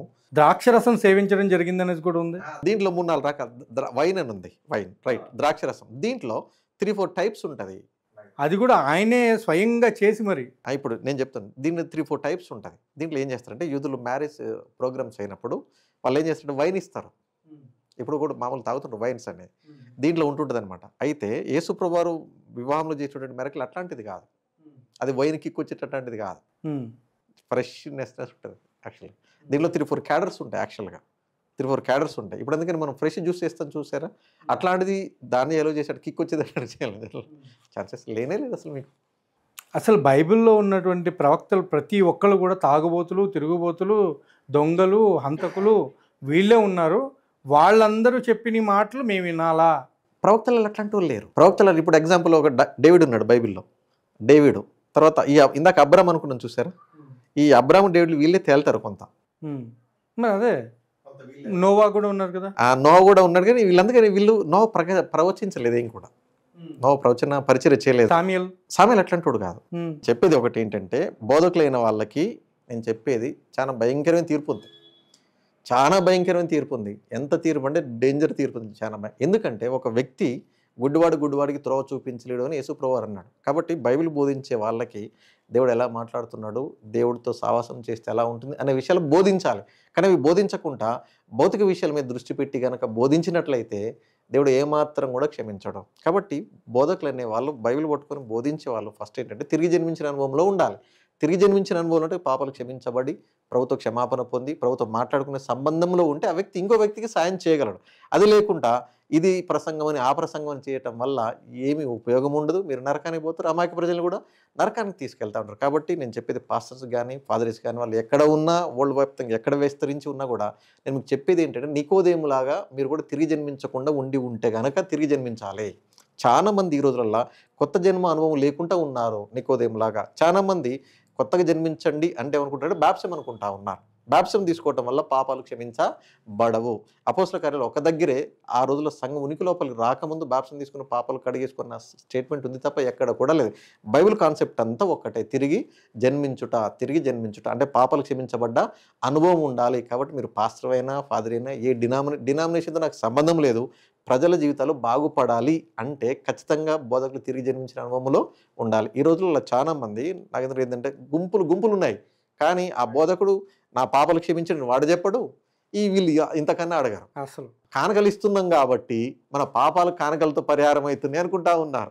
నువ్వు ఏ పాపం చేసినా కానీ ఈ డబ్బులు తీసుకొచ్చి ఇచ్చేసే నీ పాపాలన్నీ పోతా ఉన్నాయి. కాబట్టి ఇది భయంకరమైన తీర్పు. బోధకులు నేను చెప్పేది ఏంటంటే మీరు తిరిగి జన్మించాలి. వాక్యము భయంకరమైన తీర్పు తీర్చబోతుంది. వాక్యమే. దేవుడు ఏమాత్రం ఎవరిని వదిలిపెట్టాడు. బైబిల్లో ఉంది, తీర్పు మన ఇంటి దగ్గరే ప్రారంభించబడ్డది అని ఉంది. అంటే వాక్యం తెలిసిన వాళ్ళ దగ్గర నుంచే తీర్పు స్టార్ట్ అవుతూ ఉంటుంది. కాబట్టి మీరు తిరిగి జన్మించకపోతే భయంకరమైన తీర్పు ఎదుర్కోబోతున్నారు. మీరు ఏ డినామినేషన్ కానివ్వండి, ఏ కంట్రీలో ఉండండి, ఏది ఎక్కడికైనా పోనీయండి, ప్రజల జీవితాలు బాగుపడాలంటే మీరు తిరిగి జన్మించిన అనుభవాల లోపలికి రావాలి. చాలా మంది ఏం చేస్తున్నారు అంటే తిరిగి జన్మించకపోతే ఇప్పుడు నిజంగా నా పాపలు క్షమించబడలేదు చెప్పితే విశ్వాసులు ఏమనుకుంటారో అని దాన్ని ముందుకే తీసుకెళ్ళిపోతా ఉంటారు. కంటిన్యూడ్ అనమాట. ఒక కంటిన్యూ కాదు, మళ్ళీ వాళ్ళ తరాలు కూడా కంటిన్యూ.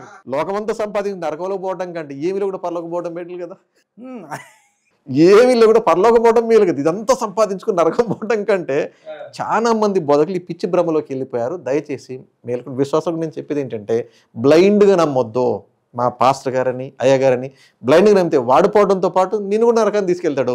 గుడ్డోడు పోయి గోతులు పడ్డట్టుగా అందరూ గోతులు పడతారు. కాబట్టి గుర్తుంచుకోండి, పాపాల క్షమాపణ లేకపోతే గనక చాలా ప్రమాదంలో మీరు ఉన్నారు. మీరు బాప్టిజం తీసుకోవచ్చు, సంఘాలకు వెళ్ళొచ్చు, కానుకలు వేయచ్చు, ఉపాసన ఏదైనా చేయండి కాక భయంకరమైన తీర్పు ఉంది. అందుకే యేసుప్రభువు ఒకడు కొత్తగా జన్మించితే కానీ దేవుని రాజ్యంలో ప్రవేశింపలేడు అన్నారు.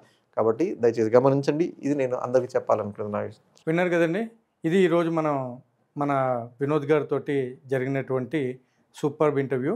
సో ప్రతి ఒక్కళ్ళు కూడా ఆయన చెప్పిన మాటల్ని ఒక్కసారి ఆలోచించాలి అని చెప్పి కోరుకుంటూ మీ Nagendra. Thank you so much.